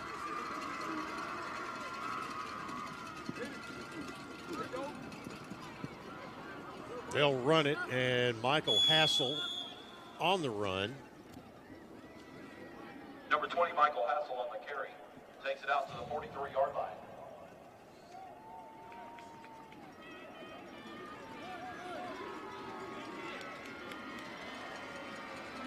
Number 17, Will Copeland on the stop.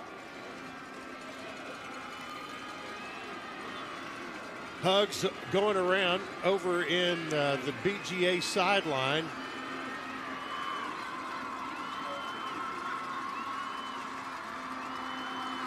That's Bobby Bentley and his crew about to pick up their second ever state championship. They've been in the playoffs 31 times. Takes it out to midfield for an FRA They first down. won the 1A championship in 1995.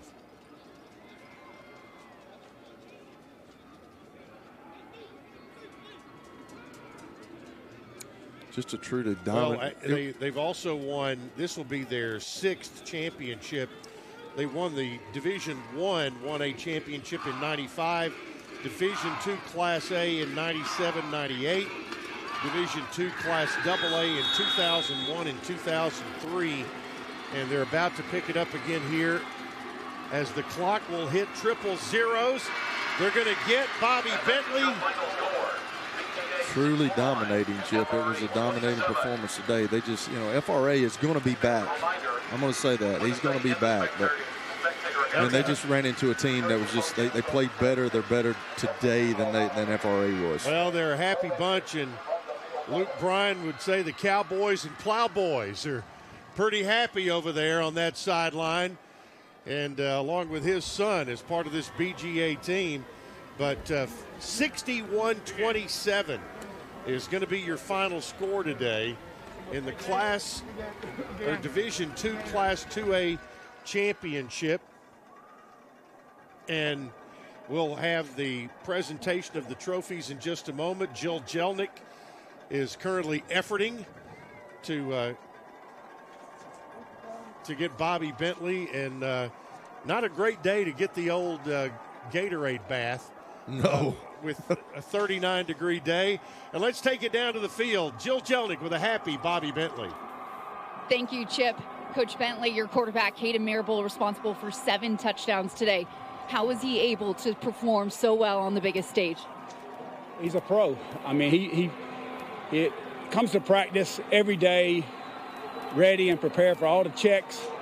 He had a lot of checks today at the line of scrimmage to get us in good plays, get us out of bad plays. He's a special talent, run and pass game. He's intelligent. He's a total package. Back-to-back state title appearances, but this time you bring home the hardware. Why this team? Jill, this is a special group. We've punted 7 times the entire season. Wow. And defensively, special teams, these guys come to work every day. They've been doing it since January. Our motto was digging for gold, and it wasn't cliche.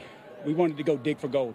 You've been coaching for a long time, Coach. Several different states, a lot of different teams. Where does this one rank for you?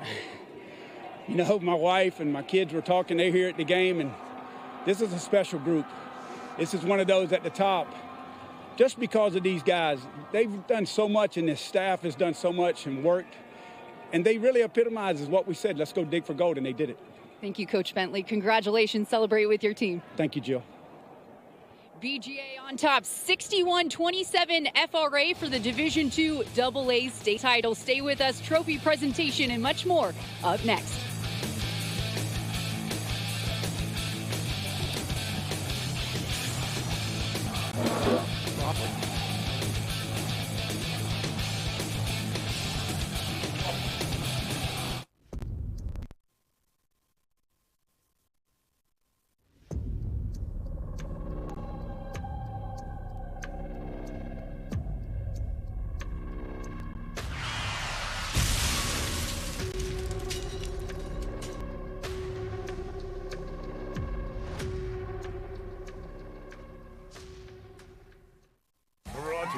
Food City, it's the Ask Coach Heupel Show. Hello, and welcome to Ask Coach Heupel. I'm your host, Josh Heupel. Jim asks, Coach Heupel, got any tailgating tips? Boy, do I. Jim, did you know Food City's gourmet burgers are handmade in-store by a certified butcher? Saturday is almost here. Are you game day ready? This has been Ask Coach Heupel with me, Coach Heupel.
High school sports fans, relive your favorite moments. Just click the shopping cart below the video player to get your digital copy today.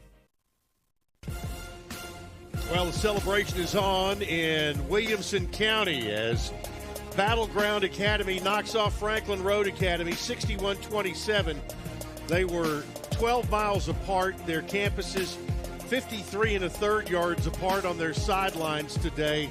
And BGA gets two defensive scores in the third quarter to win it by a score of 61-27. We'll be going to down to the field in just a moment for our post-game awards to be presented. Chris Freeman, our public address announcer, will have all of that here in just a moment. So we will take it to Chris Freeman, the PA announcer here at Finley Stadium for today's post-game awards. Number 8 from BGA, Caden Marable.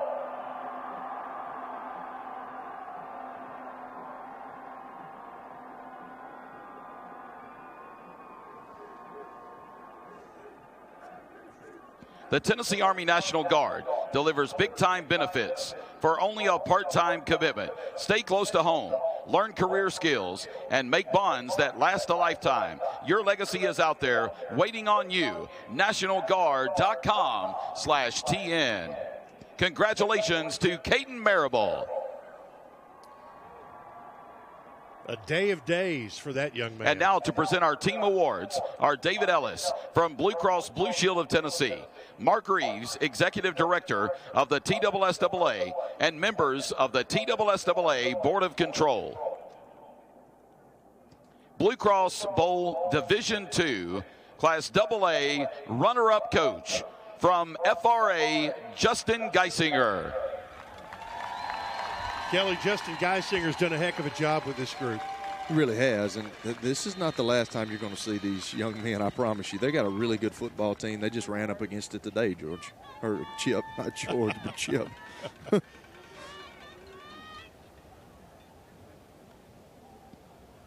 And now, to present the Blue Cross Bowl Division II Class AA runner-up team, making their second appearance in a state championship game. Ladies and gentlemen, a big round of applause for the Panthers of Franklin Road Academy. FRA ends their year with a record of 11-2, and including a victory over this BGA team back in September. Only loss was to Antioch, who also had a great year. But today, not enough for a BGA team that played almost perfectly. Yeah, too many mistakes. They made too many mistakes, too many turnovers, too many big plays they had against them. And now to present the Blue Cross Bowl Division II Class AA Championship coach from BGA, Bobby Bentley. You can really hear the emotion in his voice when he talked to Jill about what he thinks about this group. Yeah, and talking to him on the phone, he knew he had a good group. He knew he had a good football team. He's got a great quarterback that he loved talking about. He enjoys where he's at right now and being at BGA. He really does. And I think he talked about his coaching staff and how now, good a job they do. This was their 11th appearance in a state championship game. And presenting the Blue Cross Bowl Division II Class AA state champions, for the 6th time in school history and the first time since 2003, the champions are the Wildcats of Battleground Academy.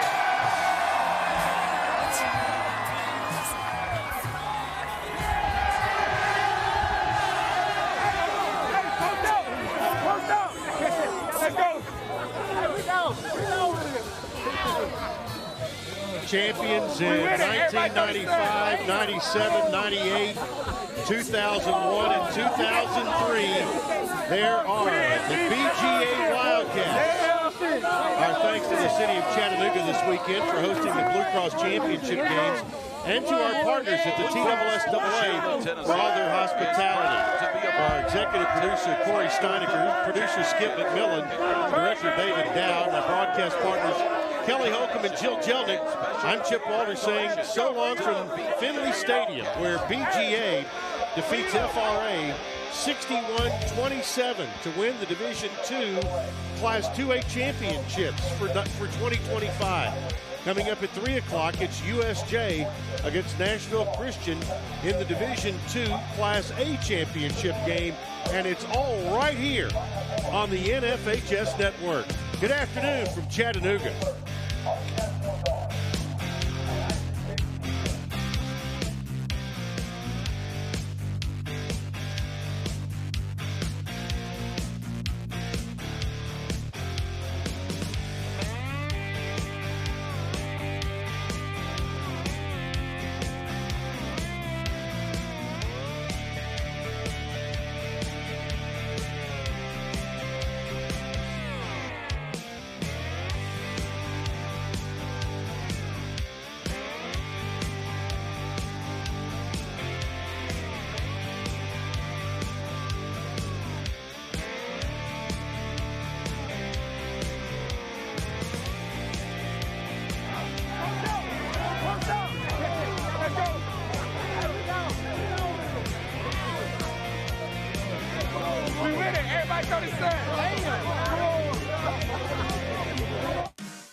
My favorite thing about playing high school sports is definitely the community it builds. It's taught me leadership, it's taught me resilience. Many people might go on to not play collegiately, but they can take a lot of skills that they learn and use it in their professional life, in their future careers. High school sports are worth protecting because it gives students an outlet to grow, to become a leader, to become what they want to be.